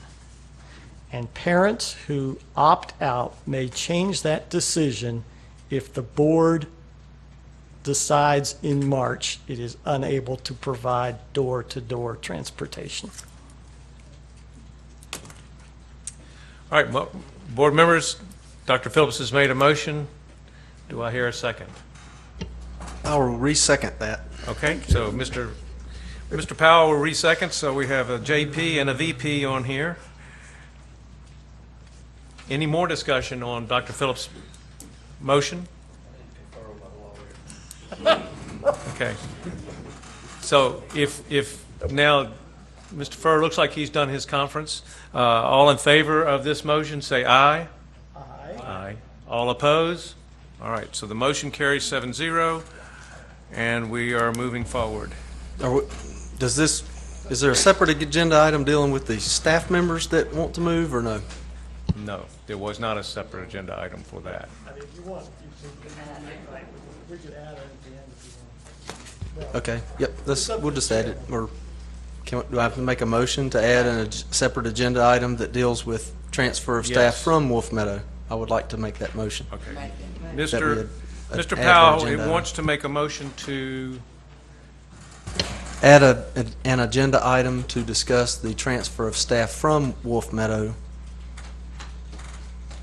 and the policies about that.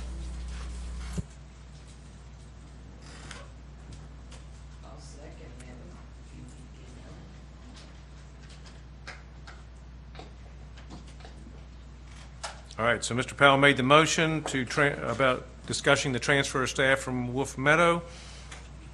Ms. Carpenter seconded that. So we're amending the agenda, is that what we're doing? Yeah, we're going to amend the agenda to discuss the transfer of staff to Wolf Meadow. From Wolf Meadow. I didn't have the from in there, left out another word. And Ms. Carpenter seconded that. Any discussion on this agenda item? Hearing none, that will be item number 10.6. Well, I'm just letting you know where it sits on the calendar now, on the agenda. So now, all in favor of this agenda item, say aye. Aye. All opposed, say no. Okay, motion carries. So we now have 10.6 is at the end of the agenda, and that will be discussing staff at Wolf Meadow, moving from Wolf Meadow. All right, we've now completed number 10.1. We're now going to 10.2. Yeah.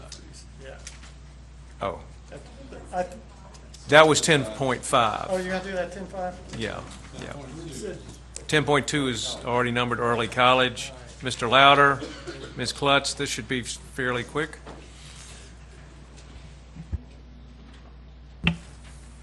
We discussed earlier the agency agreements we entered into with Cabarrus County when it comes to construction of schools. Obviously, with the early college, they own the property that's associated with the early college. As yet, the legislature has not given us the opportunity as a school system to receive a reimbursement for sales tax. So this agency agreement allows Cabarrus County then to purchase those mobile units or those classroom units to come in. At that point in time, they can get reimbursed for the sales tax to the tune of about $40,000. I'll make the motion. All right.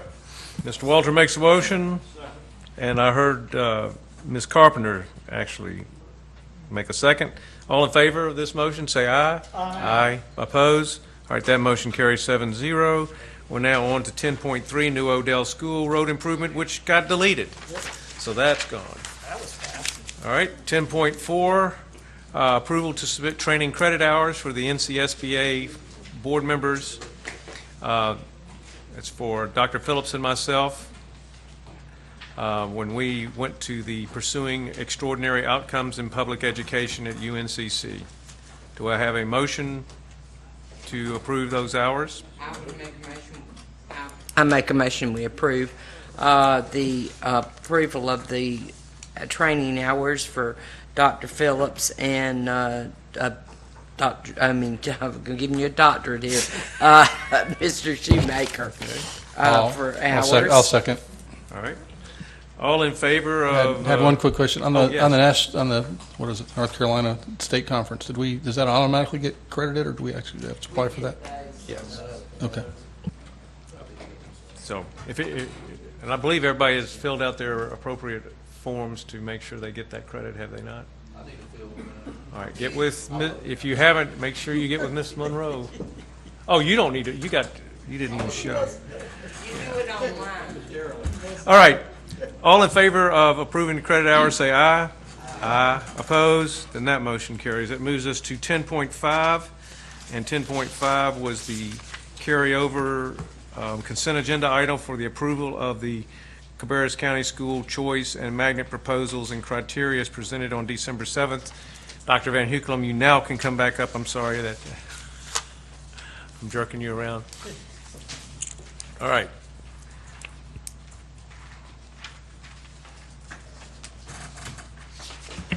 So obviously we presented that last week.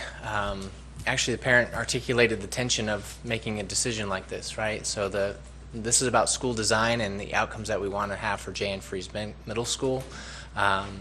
And I explained, I think the primary argument to change the criteria really lays in the percentile adjustments that happen with the Common Core.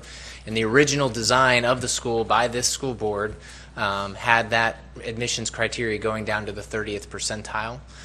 When we changed academic achievement levels, that percentile went all the way up to 50th percentile. So what started as a school that was designed to capture at least 70% of children now can only capture 50% of children. And so as we've analyzed that data and looked at the students in there, we believe we want, to use some of your words last week, that door to swing open instead of closed. We want to be more inclusive instead of less inclusive. And it's kind of founded in a belief that we believe many of these students between the 30th and 50th percentile can do that work, can be actively engaged in problem-based learning in the STEM side and global education on the IB side. I was a former IB principal in a very similar situation, and we had students that thrived in that environment that were not, quote, on grade level, or not your AIG or gifted students. So I believe that's possible, but the parent that spoke tonight accurately reflects some of the concern over that, and again comes back to school design and what you're trying to achieve with a school like J.N. Fries Magnet School. All right, board members, I will open it up for questions. Mr. Powell, you have the first mic keyed up. Is in fact there a waiting list that's current at J.N. Fries? There's not a waiting list at J.N. Fries, and I texted Ms. Bullock just now. She confirmed that. There's no waiting list at J.N. Fries Middle School. Ms. Carpenter? Could you key up your mic? I'm sorry. But what if we instead, all right, if instead, lowering the the EOG to 2, but what if we said, okay, we're going to do that, but we're still going to require your core subjects to be A and B? Could we do that? Is that a possibility to say, okay, you got to do that, but then all your other grades have to be A and B? Could that be a possibility? As far as admissions? And with admissions? Everything's a possibility. Well, I know, but I mean, still, we want to have that rigor in there. We want to have that. I mean, everybody has bad days. I have bad days. I know it's hard to believe, but I don't test good, and that way you're taking that test, but still, the ABs having that in the course. Me and Jeff were speaking on this, but the core subjects have that with the ABs, and still you're getting the rigor, what we're wanting, and this is just a suggestion. The other guys may have something like that, but still to have that what we're getting. I would say if you go in that direction, we already have our current policy allows for that. And so if that's kind of the caveat you want to make, then I would say you don't need to do any changes, because we already have a process whereby students who are not on grade level, who are level 2s, if they're making A's or B's, I think we kept the teacher recommendation in there as well. Remember that flow chart we showed you last year?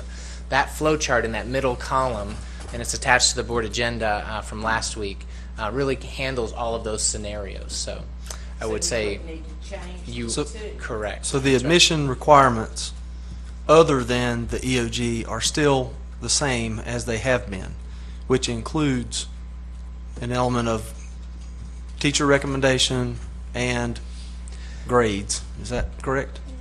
Currently, or what we're proposing? Currently, yes. Currently, you have on grade level, right? If you're on grade level, you're in. No ifs, ands, or buts. If you make a level 3, 4, or 5, I don't care what your grades are. I don't care how you get to go. If you're not on grade level, then you can go through this qualitative side, which is a little more, teacher grades, teacher recommendation. And that's how we kind of captured those kids that Ms. Carpenter's talking about, the A or B students who had a bad testing day or have test anxiety, whatever, or aren't on grade level. So that's how we captured those students. What we're saying now is the new proposal is to say we want to capture as many of those level 2 students as possible, regardless of whether they're A, B, or C, or D students. Okay, I think that's a little different than my question last week, was if the other admission requirements would still be the same. So those would change as well, correct? So what changes is the entrance for the leveling. So that caveat, that qualitative caveat, would still hold true for now level 1 students, which is right now level 1 and 2 students. Got it? Yeah. Okay. Dr. Phillips? Yeah. So I'm going back to this chart that you showed last. The flow chart. Yes, that one. Yeah. So I'm just reading from it. So it says if a student's scores are 3 or above on reading and math EOGs, if they're not, right, then the student must complete 2 of the following criteria. ELA, math, science, and social studies overall grade average is 80 or better. EOG on science is better than 3. So I guess that means you could have a 2 on math and reading, but if your science is a 3, that would be good enough. Individual teacher recommendation with a Likert mean greater than 3. I don't know what that is, but 1 to 5 scale. Yep. Okay. So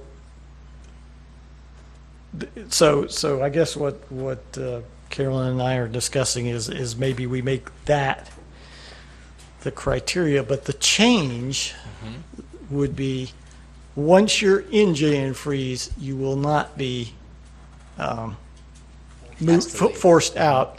That was the second part of that. That's the second part. So that would be the big change, is that at least parents and students would know that if you come to this school, we're making a commitment that you will stay, you'll be allowed to stay all 3 years, and we will do everything we can to advance, to help you stay on grade level, which I think is a source of some of the students not applying for J and Freeze now, is that they're worried that they get in, they can't make the grades by the end of the first year, they're out.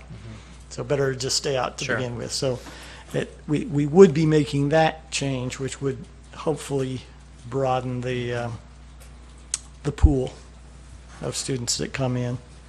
And then we certainly do want to advertise that even if you didn't make threes on all the EOGs, there are these other options for the students that just had a bad day on a test. And it's still the case now. We don't allow any retesting, right? Correct. So you get one chance at the end of the year. You have a bad day, too bad, too sad. Yep. Yeah. Can I say something there? Yes, sir. Chair? Just a question. So what you're saying is if you make a 2 on an EOG, but you got an 80 average, you can go. Okay, now let's go back. I should ask you this already, I'm sorry. But Carol and I was on the board when we implemented the STEM programs and the magnet programs and the IB and all that stuff. So the plan was originally, I'm thinking, that you went from J and Freeze to Concord IB or Central STEM. Now, are you going to change that as well? Okay, so those people, if they don't qualify for those 2, then they'll go to their home school. High school, that's correct. Yeah. So basically, the intent, what we did 6 years ago, is not the way it's not the way we had the foresight, I guess. It just didn't work out like we thought it would be. Well, I think, remember, the intent was really changed by the increase in percentile marks for what's considered to be on grade level. So when you guys formed the school, on grade level went down to the 30th percentile, which means 70% of kids were eligible to participate. And let's remember, we have a whole group of kids that went to J and Freeze when you opened the school and have gone through the program and have been successful. But then when Common Core came, the definition of grade level changed from 30th percentile to 50th percentile, and we changed with it. So we made an adjustment in 2013 for that reason. Well, that eliminated that group of children from really being eligible. Then we had some pushback on that and developed this qualitative process to say, well, if you're in that middle range, you weren't on grade level, but you have good grades, or your teachers think you're a good student, then we'll allow you to go through this kind of softer approach. And the remark about what's the difference between it now and like any other middle school, and to me, I guess the difference would be is the 80 when your 80 grades. If you make an 80, and that's what separates it from a typical middle school.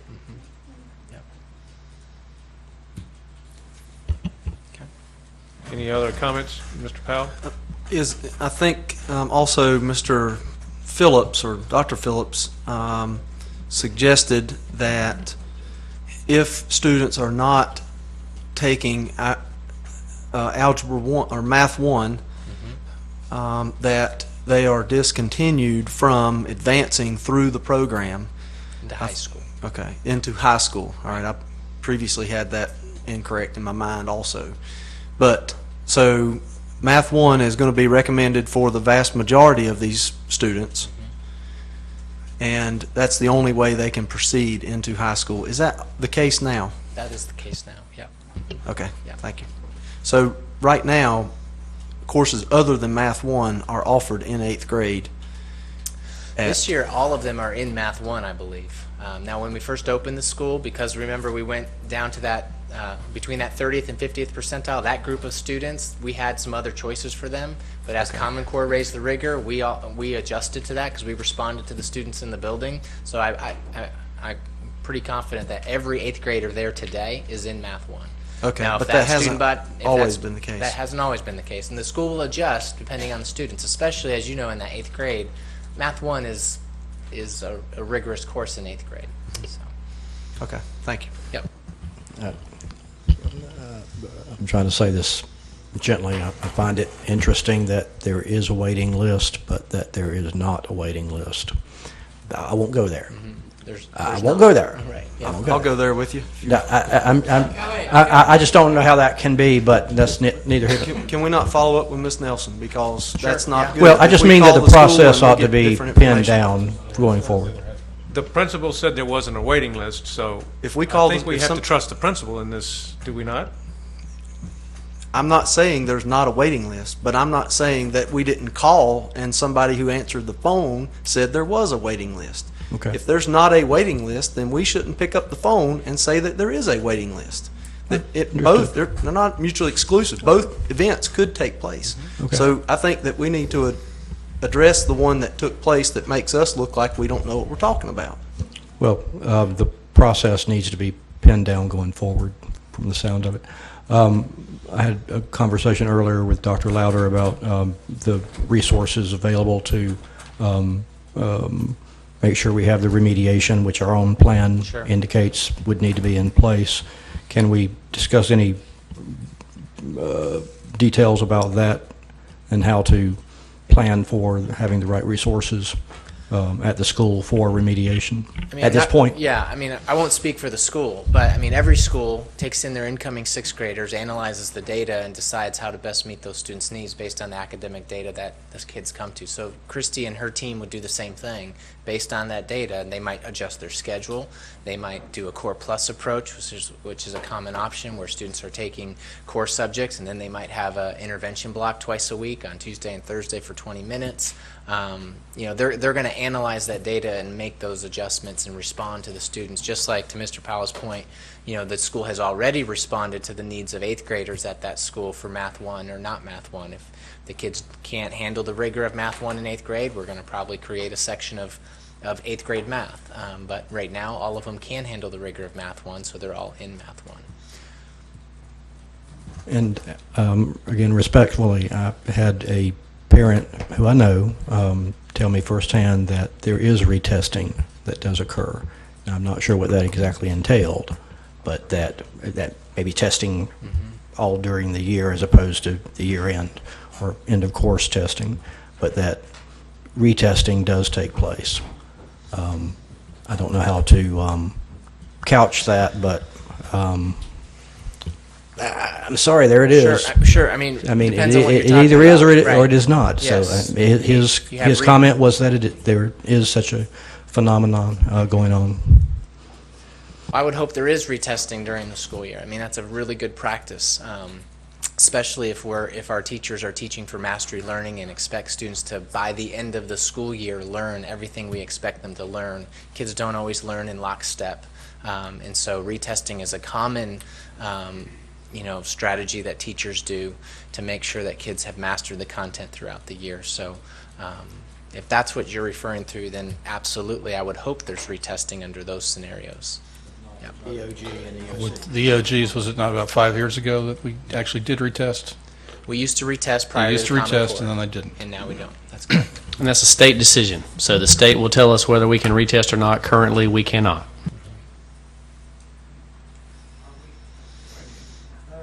Are we close to a motion of some sort? So if I could just say that, so if the board is not wanting to proceed with this proposal, then I would recommend that the board do nothing, because we already have a process in place for students to access J.N. Freese Middle School if they are not on grade level through their grades and through teacher recommendation, to your point earlier. That doesn't need a new policy. It doesn't need a new look. However, I would also remind the board that the purpose of this was to be more inclusive. When you look at J.N. Freese Middle School, currently 16% of the students at J.N. Freese Middle School have free and reduced lunch. Our district average is 42%. Okay, so you have to ask yourself the question, does J.N. Freese Middle School mirror the demographics of our county, if that's the desire of the board? So those are you're wrestling with tension around some real social issues, right? And so that's not That's where the tension lies in this debate. I just want to say one thing. So as educators, we are always trying to figure out where to set the limit. I had this discussion at J.N. Freeze when I did the feedback session with them. It is never perfect to be able to say, because if somebody could have gotten in and do the work, then everybody would say, wow, that's a great success story. We love that. If they get in and have trouble, then we say, wow, we should have never let them in. So no matter what criteria you set, that will happen. Okay? So it is our job always to look at those alternatives and try to figure out where that line is. And I believe in public education, it is our duty to try to make sure that that door swings open and not swing shut. So if we are going to err, we're going to err on letting people have the opportunity to be challenged in an environment where they want to be challenged. And if they're not successful at that, then at least they got the opportunity, rather than us making a decision to not let them have the opportunity. And so it will not be perfect if you said it like it was before. It will not be perfect if we said it now. But if we have students who are at level 2 who can become level 3 and 4, and we deny them the opportunity to enter into that program that they and their parents have decided they wanted to do, I think we are doing a disservice to the students of Cabarrus County.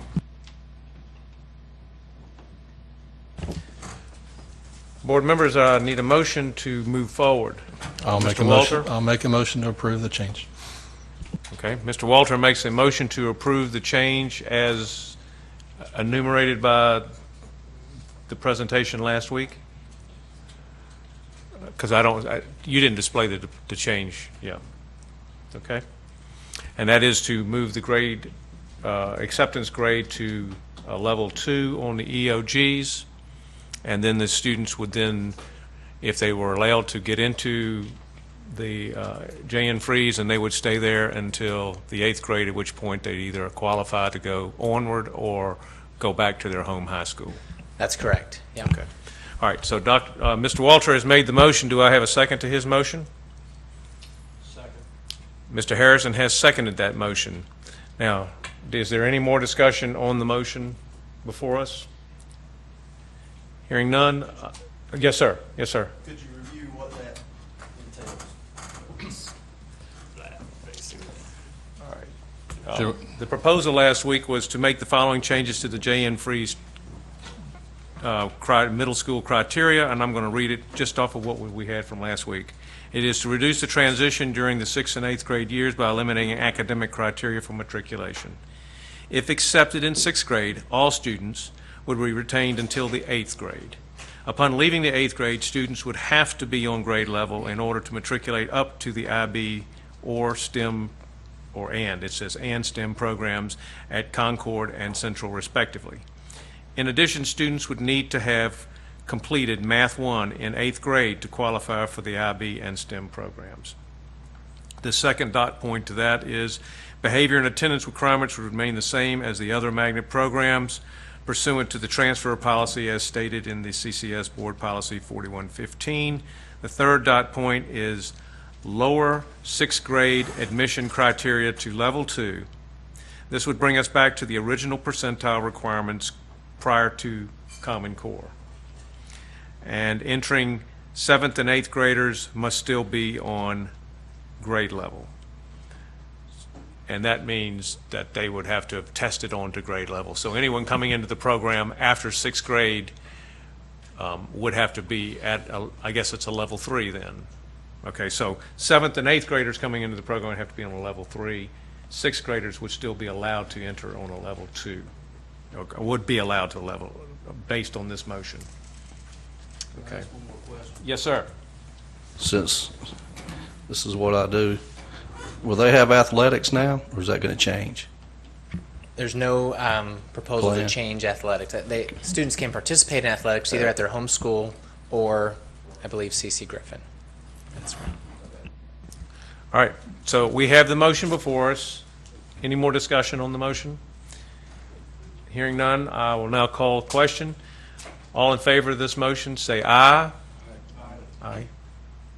Aye. All right, raise your hands so I can get a good count. 1, 2, 3, 4, 5, 6. 6 in favor and all opposed. Ms. Carpenter. So, Ms.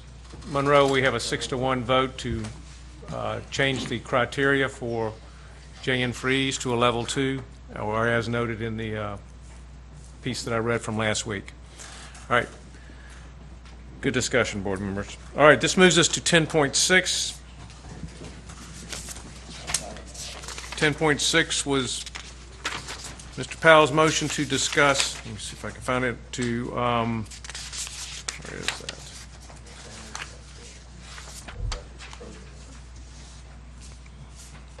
It was to discuss the personnel for Wolf Meadow School, and I can't, transfer personnel, I can't find the motion. Here we go. There it is. To discuss transfer of staff from Wolf Meadow Elementary. All right, so I'll now open this for discussion. Does anybody wish to weigh in on this item? It was part of the presentation, I guess, last week, and then it was left off this week. It was talked about giving staff members priority to interview, and I just feel like forcing them to interview for positions in our county that they already have. I'm just not in support of that piece, and I didn't see it on the current agenda. So that's kind of some of my thoughts. I don't know what everybody else's thoughts are. I didn't get a chance to talk to everybody, but forcing them to interview for positions in the district is what I'd like to change. Anybody else want to weigh in on this? If you remember, we were presented with the current situation is that we have a number of different schools that are undergoing a number of changes with the Royal Oaks family, the Boger being impacted by that. We also have the new Odell, so there's going to be a tremendous amount of teacher movement, and then the Wolf Meadow on top of that. So I believe that currently the process in place is that HR asks teachers if they want to move to sign a sheet indicating their preference of school and indicating a priority and a second priority and probably a third priority. I don't know how many priorities you can have, but going down so that they can have an opportunity to be selected for one of those positions, but they all have to interview for those slots, therefore that there's an opportunity to create some fit. So that was what the general proposal is, and what Mr. Powell wants to do is change the proposal slightly. The way we do the work now, and his motion would be to allow the Wolf Meadows teachers to have not have to interview for positions. Is that correct? Well, if it needs to be in a motion form, I guess I can put it in there. My preference, I mean, just as I think about it, would be for them to select a couple of schools that would meet whatever needs they have for whatever reason they can't participate in Wolf Meadow, and then as movement takes place through the spring and the summer, that they, as long as their licensure lines up or certification lines up or requirements line up, then they are, HR can determine based on maybe a couple of their preferences and give them an option. And if they choose not to take that first option, then yes, they go back to the transfer policy and they interview just like everybody else would. But since we're doing this to them, like we said, we're doing it to the parents, we're also doing it to the staff members, just giving them a couple of preferences, and as natural movement takes place, we just offer them priority for those positions. I don't think we should put the burden on the teachers to go out and find those positions. I also think that to give those teachers an easier way to move to a better fit for them would also open the vacancy up for Dr. Auerbach to find teachers that are a much better fit, knowing the year-round schedule is coming. I think that principals get a vacancy and they covet it, and I think that giving him as much flexibility and freedom as we can, given the new schedule that he's got, I think that's maybe the least that we can do, given all the challenges that we've put on him the last 2 weeks.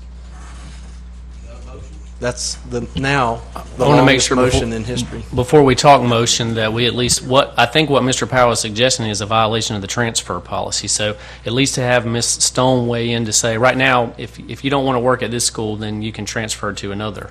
If we are doing what he suggests, unless I missed something, then we're not really following the transfer policy, and I think would suggest that you, I don't know, have to come up with a different policy. So again, when we're talking about 3 or 4 schools that are in those situations, at the end of the day, our students are at school. We're going to have a year-round calendar at Wolf Meadow. If and we're going to serve those students at Wolf Meadow. If your calendar doesn't fit that, then you have the opportunity to apply and transfer. I know Jaslyn said she couldn't fit in there, but I know that Dr. Auerbach hired her, and I'm pretty sure he's going to advocate for her to land at the right place to get a job. But we still have to keep in mind we've got to figure out how to serve students here. So unless I'm wrong, that is not what the transfer policy says, correct? So, if I may, Mr. Chair? Yes, you may. Okay, thank you. Please, Ms. Yes and no, Dr. Louder. That sounds like a lawyer's answer. I know. Your current policy actually gives a fair amount of flexibility and ability to have consideration of a number of different factors. We start with the presumption that the superintendent may assign school personnel in any manner that he or she deems appropriate.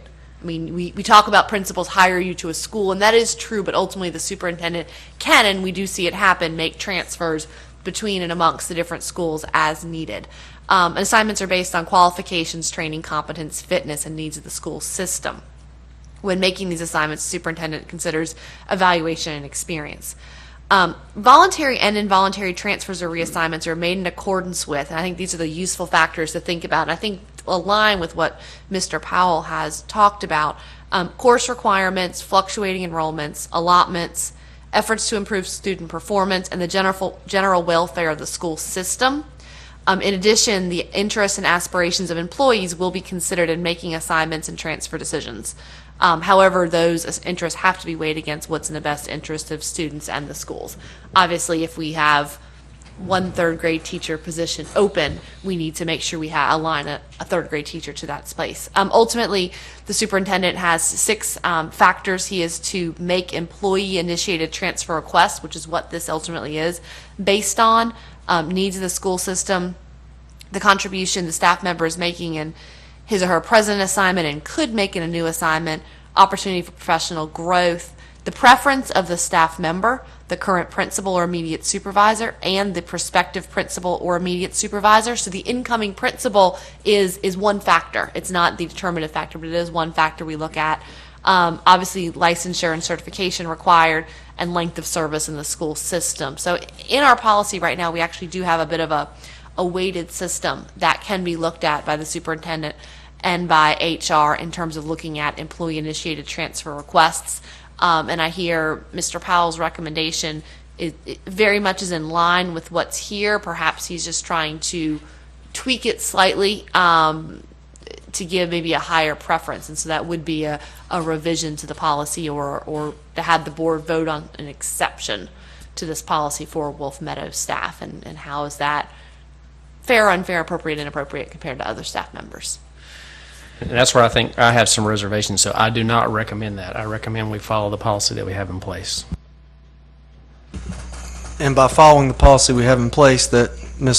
Stone so eloquently put, we could also follow my recommendation as well. What I heard you say was that it would take some tweaking and revision of that policy, and that's what I don't recommend.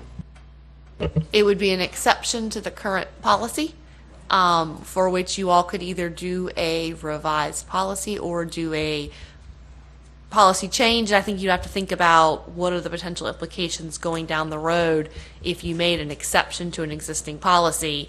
When you have other schools transfer to magnet programs or things like that, are you going to offer the same opportunity or not? Looking at those types of arguments as well. Does this or another policy cover whether or not an employee believes that this policy has been applied fairly? I mean, if in this policy, okay, I'm sorry. I'm sorry to make this Yes, almost I biblical understand your here. question. I almost think of a superintendent's role as like a Roman centurion. He says, go and you go. He says, come and you come. But within the confines of this policy, there are lots of elements that the superintendent should take into consideration in assigning a teacher according to their certification and their qualifications and all in various places. So is there, I think there is, another policy by which a teacher would say, this policy has not been applied fairly, and then go down that path? Yes. The general grievance policy is open to all employees as well as parents for issues when they believe that a school administrator has not appropriately followed an existing policy. So if you were a teacher seeking an employee-initiated transfer and you believe that your application was not fairly considered and that the various factors were not weighed appropriately, you could initiate a grievance under the grievance policy to do so. I'm hearing that this policy is broad enough and is applied fairly and is adequate as it is, but that if there is some exception or variance away from this policy, that teachers can follow another process and procedure to appeal and still apply their case for their desires. Okay. Mr. Chair, I'd like to make a comment. I think this is one of them situations where, I agree with Vince, but I also trust our leadership with Dr. Louder and Human Resources and Dr. Arbach, that they're gonna treat these teachers with respect, and they're gonna, without saying they're gonna do it, but I think they're gonna make the right decision and put them at the right place to help them be successful and to take care of their personal needs. Thank you, Mr. Furr. Anybody else have a comment to Mr. Wolf? Just from last week, it said Wolf Meadow staff given priority to interview for vacancies. Do what? And the presentation last week, part of that was Wolf Meadow staff being given priority to interview for vacancies. The stumbling block is the word interview. What Mr. Powell is suggesting through his discussion point is that they don't have to interview. So they would just be given priority to fill vacancies to the school that they wish to go to. So that's what he's articulating. Not interview. Is that correct? That is correct. So you would want somebody to interview? They've already interviewed. They're a teacher at Wolf Meadow. I think that they've gone through that process once. I think they're an employee of Cabarrus County. I think that we should show them that we value them and not making them go through the interview process as if they don't have a job in our district. I think that could potentially be demeaning and could be just very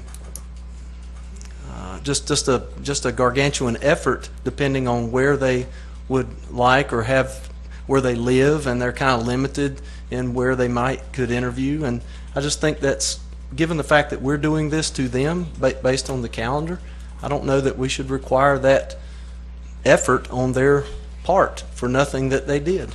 It's not like they're leaving our district. They're still our employees, and we're not treating them as if they're valued. We're just treating them as if they're somebody from outside the district. We're just saying, oh, you can interview first.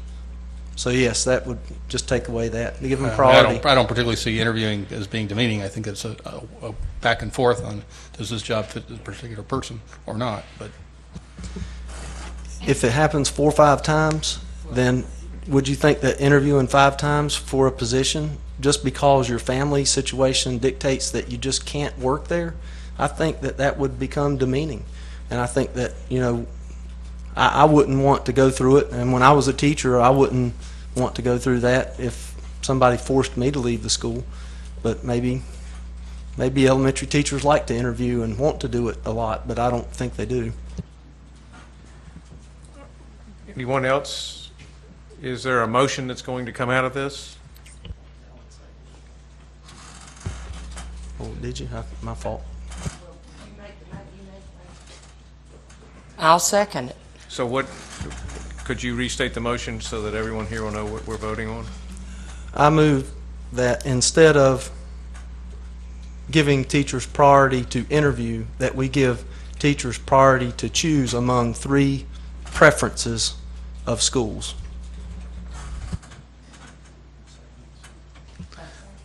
Mr. Shoemaker, and I'm kind of with you, Vince, but what if those 3 schools they choose don't have a vacancy? Then what do we do? I've worked in a lot of schools, and a lot of people up here have worked in a lot of schools, and I've hired countless teachers all through the spring and summer, and there are vacancies all over this district.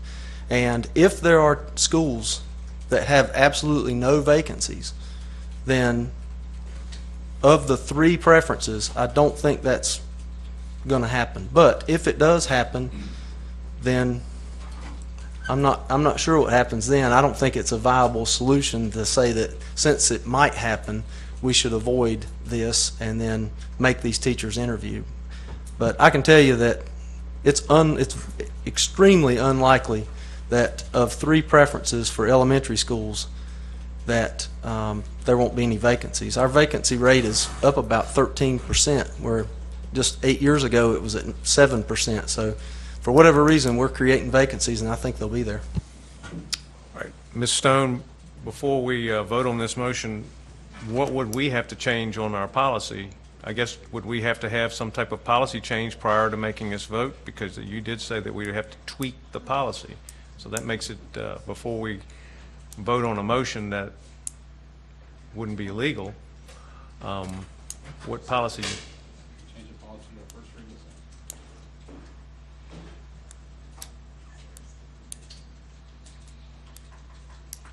We'll vote yes for both of them. I'm thinking. I'm sorry. I think it depends on what the intent of the policy is.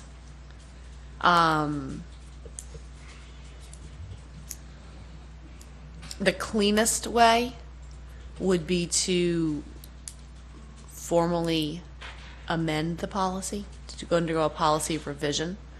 But then that would make it more of a permanent change going forward, potentially for other school calendar changes or other transitions the school may undergo.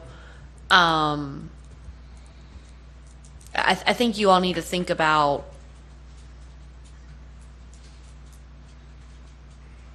do you want to give direction to the superintendent and encourage him to do this? Or do you want to make it have sort of the binding force? If you want to make it have binding force, and I believe it's going to need, the more I think about this, sorry, working as I go, a policy revision to change your current policies. If this is a recommendation to the superintendent for how he should handle these, perhaps similar to how you all are looking at the transportation issue and saying, come back to us once you know the numbers. He could do that as he presents the personnel list to you with the transfer list and so forth. We could do that, and that would not require a revision to the policy transfer. But you could encourage the superintendent as he looks at these employee-initiated transfer requests and he thinks about the needs of the school system. Perhaps one of the things he should think about would be retention of current staff. I mean, there are ways to handle this without carving into stone a formal policy revision, but that just depends on how you all want to word it. If you want to give official direction, you need to amend the policy. If you want to give guidance, you obviously can always give guidance, and as he brings the personnel lists to you in the spring and in the summer with these transfers on there, you can give any follow-up commentary you'd like. Okay. Now, does it need to be expressed in the motion itself, or can it have to, depending on the outcome of the motion, can we make this an expression of what you said and give him flexibility, but at the same time tell him this is kind of what we would like to see happen? Or do we have to include that in the motion?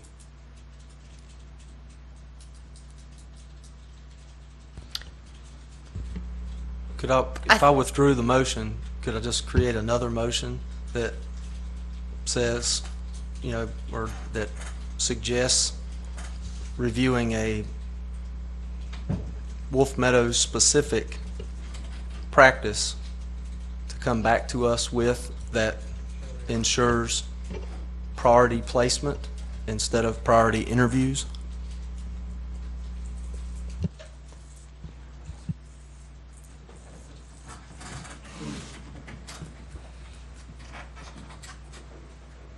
Yes, so that your request would be that as the transfer request list comes in, the superintendent looks at the data as presented and determines whether or not it's feasible and appropriate to take more of a priority placement as opposed to priority interview approach. Would that be satisfactory? That's To fine. you? Is that legal? Yeah. Because you're giving general guidance and asking him to go out and collect the data and then make a decision and make a presentation to you all based on the data.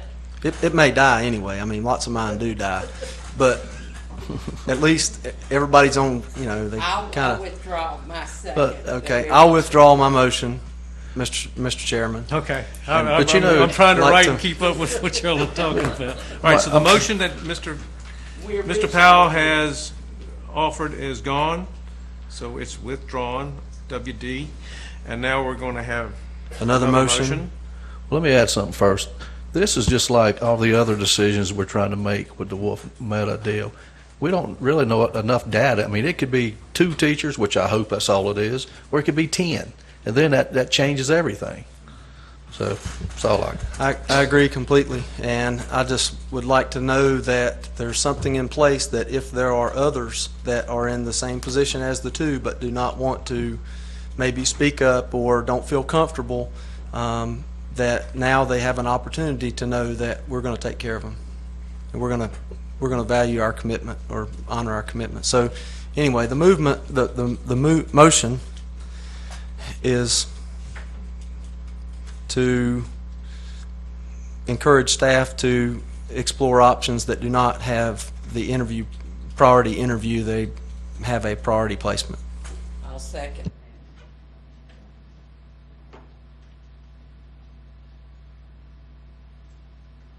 to encourage Wolf Meadow teachers will be in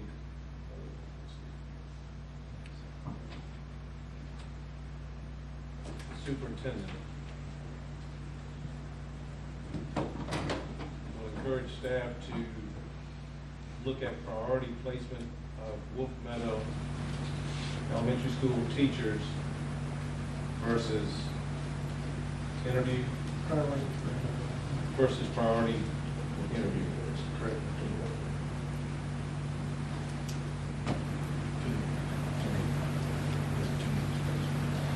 All right, and that's Mr. Powell again. Ms. Carpenter seconded that. Any discussion on this motion? What do you say? The motion reads that the superintendent will encourage staff to use priority placement versus priority interviewing for the teachers from Wolf Meadow. To develop a process To develop a process for priority placement. process for priority placement rather than priority interview. Okay? Mr. Chair. Yes, sir. If the board members who made the motion and seconded the motion would consider a friendly amendment to table this motion until a January board meeting, I would make such a friendly amendment.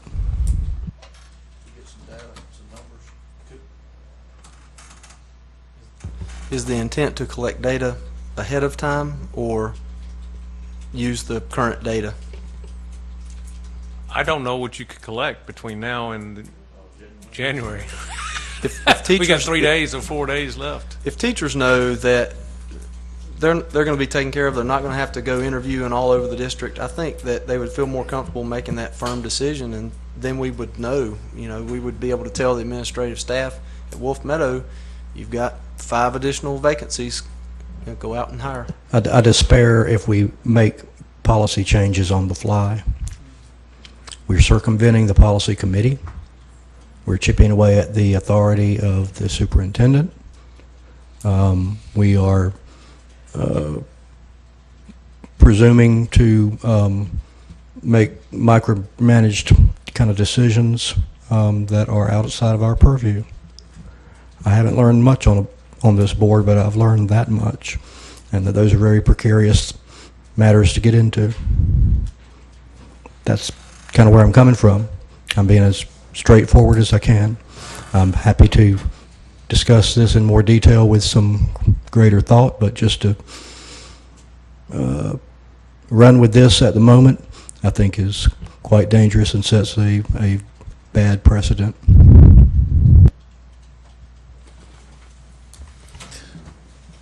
Any other comments? Just to follow up on what David says, I'd be more comfortable in supporting a motion that just says we ask the superintendent to consider options that would make it easier for staff to transfer and to report back to us with any recommended changes in our transfer policy as it would apply to Wolf Meadow. And I would just like the benefit of the doubt that we're going to do that. We're going to treat our people the best that we possibly can to get them in the right location by following the transfer process. And if I get that benefit of the doubt, I think we're going to be happy.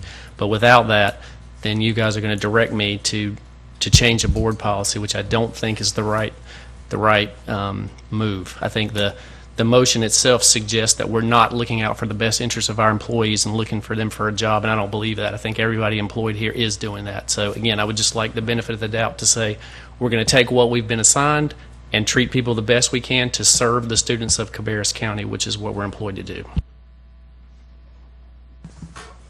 And I haven't weighed in on this, but personally, I think that we have a very fair process in place to make sure that our teachers land on their feet in this county. I think everyone here in the superintendent's office and Glenda's responsibility is to make sure what we do is fair, not only to the students, but fair to the teachers and fair to the staff, and doing it as equitable a way as we possibly can. I think for us to try to manipulate the policy just a little bit, then what about the teachers that are going to be transferred from other schools forcibly or whatever? You didn't account for them, and there's so much uproar that's going to happen this year. I believe that our teachers at Wolf Meadow will land on their feet, and the ones that truly have a problem with the calendar itself, it has no statement on their capability as teachers and what they can offer in the classroom. And I believe that Dr. Auerbach will go to bat for them. I believe that Ms. Jones will do everything she can, and so will Dr. Louder. I just think it's misguided for us to make manipulative changes to the policy, because every time you start it, you get on the slippery slope of making another little manipulative change and another manipulative change, and then we get down and take away his power to do what he's supposed to do as the superintendent. And I think for us, that's just misguided. And I want our teachers to all land on their feet, and I think everyone here wants them to land on their feet, but to sit there and show preference exactly for this specific situation and then have a number of other huge situations that are coming down the tracks for us later this year, and those teachers, what happened to them? Did they get any preferential treatments? They didn't get any treatments. They just got lumped back into the group. And so I think that we have a fair policy, and our people look out for each other, and I just feel like it's misguided for us to go this direction. So now that we've had the discussion time, I think it's now time for us to have a vote. So we have That's fine. We can go ahead and vote. You can vote right over me, because I'm going to say a few things. If you think that we have gotten it right in every situation, you are not paying attention. And when teachers contact me and they tell me that they need help, and when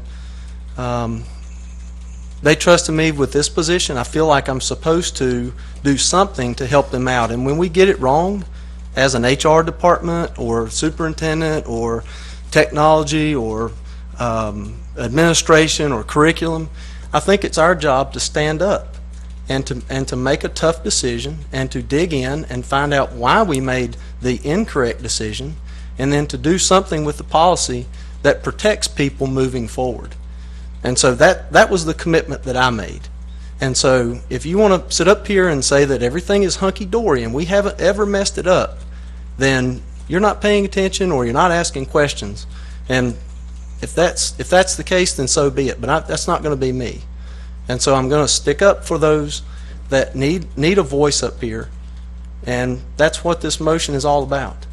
And if you want details, you can ask details. In the past, you haven't, and that's fine. But if you want details, you can ask me details. And one of the things, it is our job, our job is to set policy. That is the job of this board. That is what our job is, to make policy, to set policy. That is what our job is to do. And one of the things, I have heard it over and over, and we have made mistakes, and we've made mistakes on policies and on different things, and I don't care what anybody says. At Wolf Meadow, this is a decision that this board is making.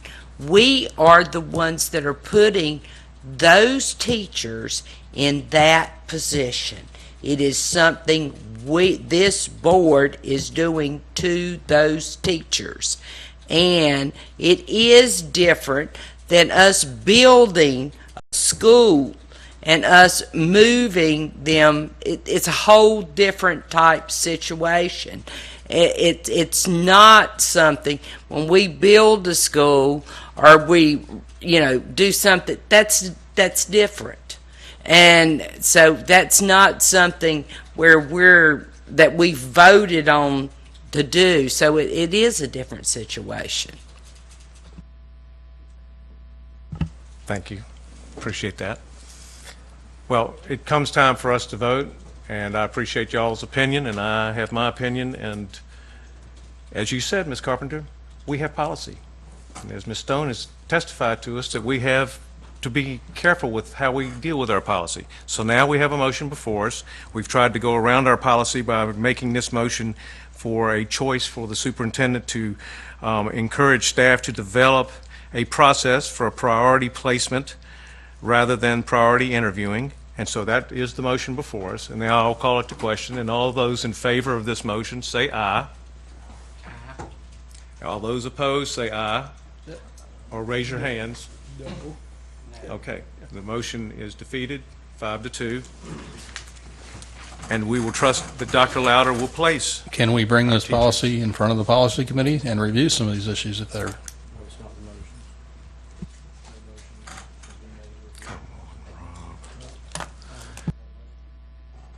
Let me make that motion to bring the policy to the policy committee to review this situation. Rob, Mr. Walter has made a motion to move the policy. And what policy number was that, Ms. Stone? 2410. Oh, no, I'm sorry. 7440. All right. 7440. Mr. Walter has made a motion that 7440 be sent to the policy committee for review. And Mr. Powell, you seconded that motion, sir? Yes, sir. Okay. All right. So, any discussion on that? Hearing none, let's vote on it. For policy 7440 to go for the policy committee for review. All in favor say aye. Aye. All opposed say no. No. So that motion carries 6-1. All right. That moves us on to our closed session. So we will now, I'll need a motion to go into closed session, that the board will convene in closed session pursuant to the General Statute 143-318.11A3 to consult with an attorney employed or retained by the public body in order to preserve the attorney-client privilege. Also to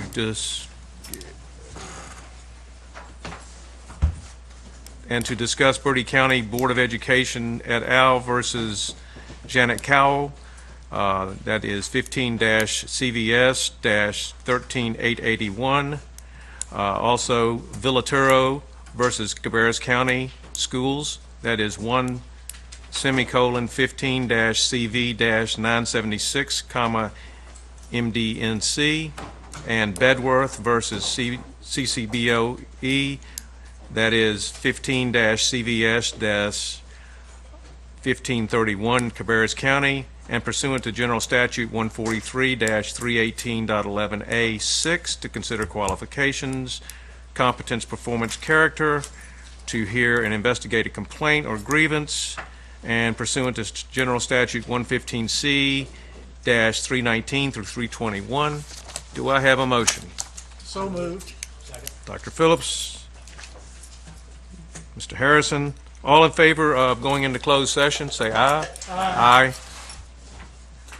This meeting is now adjourned.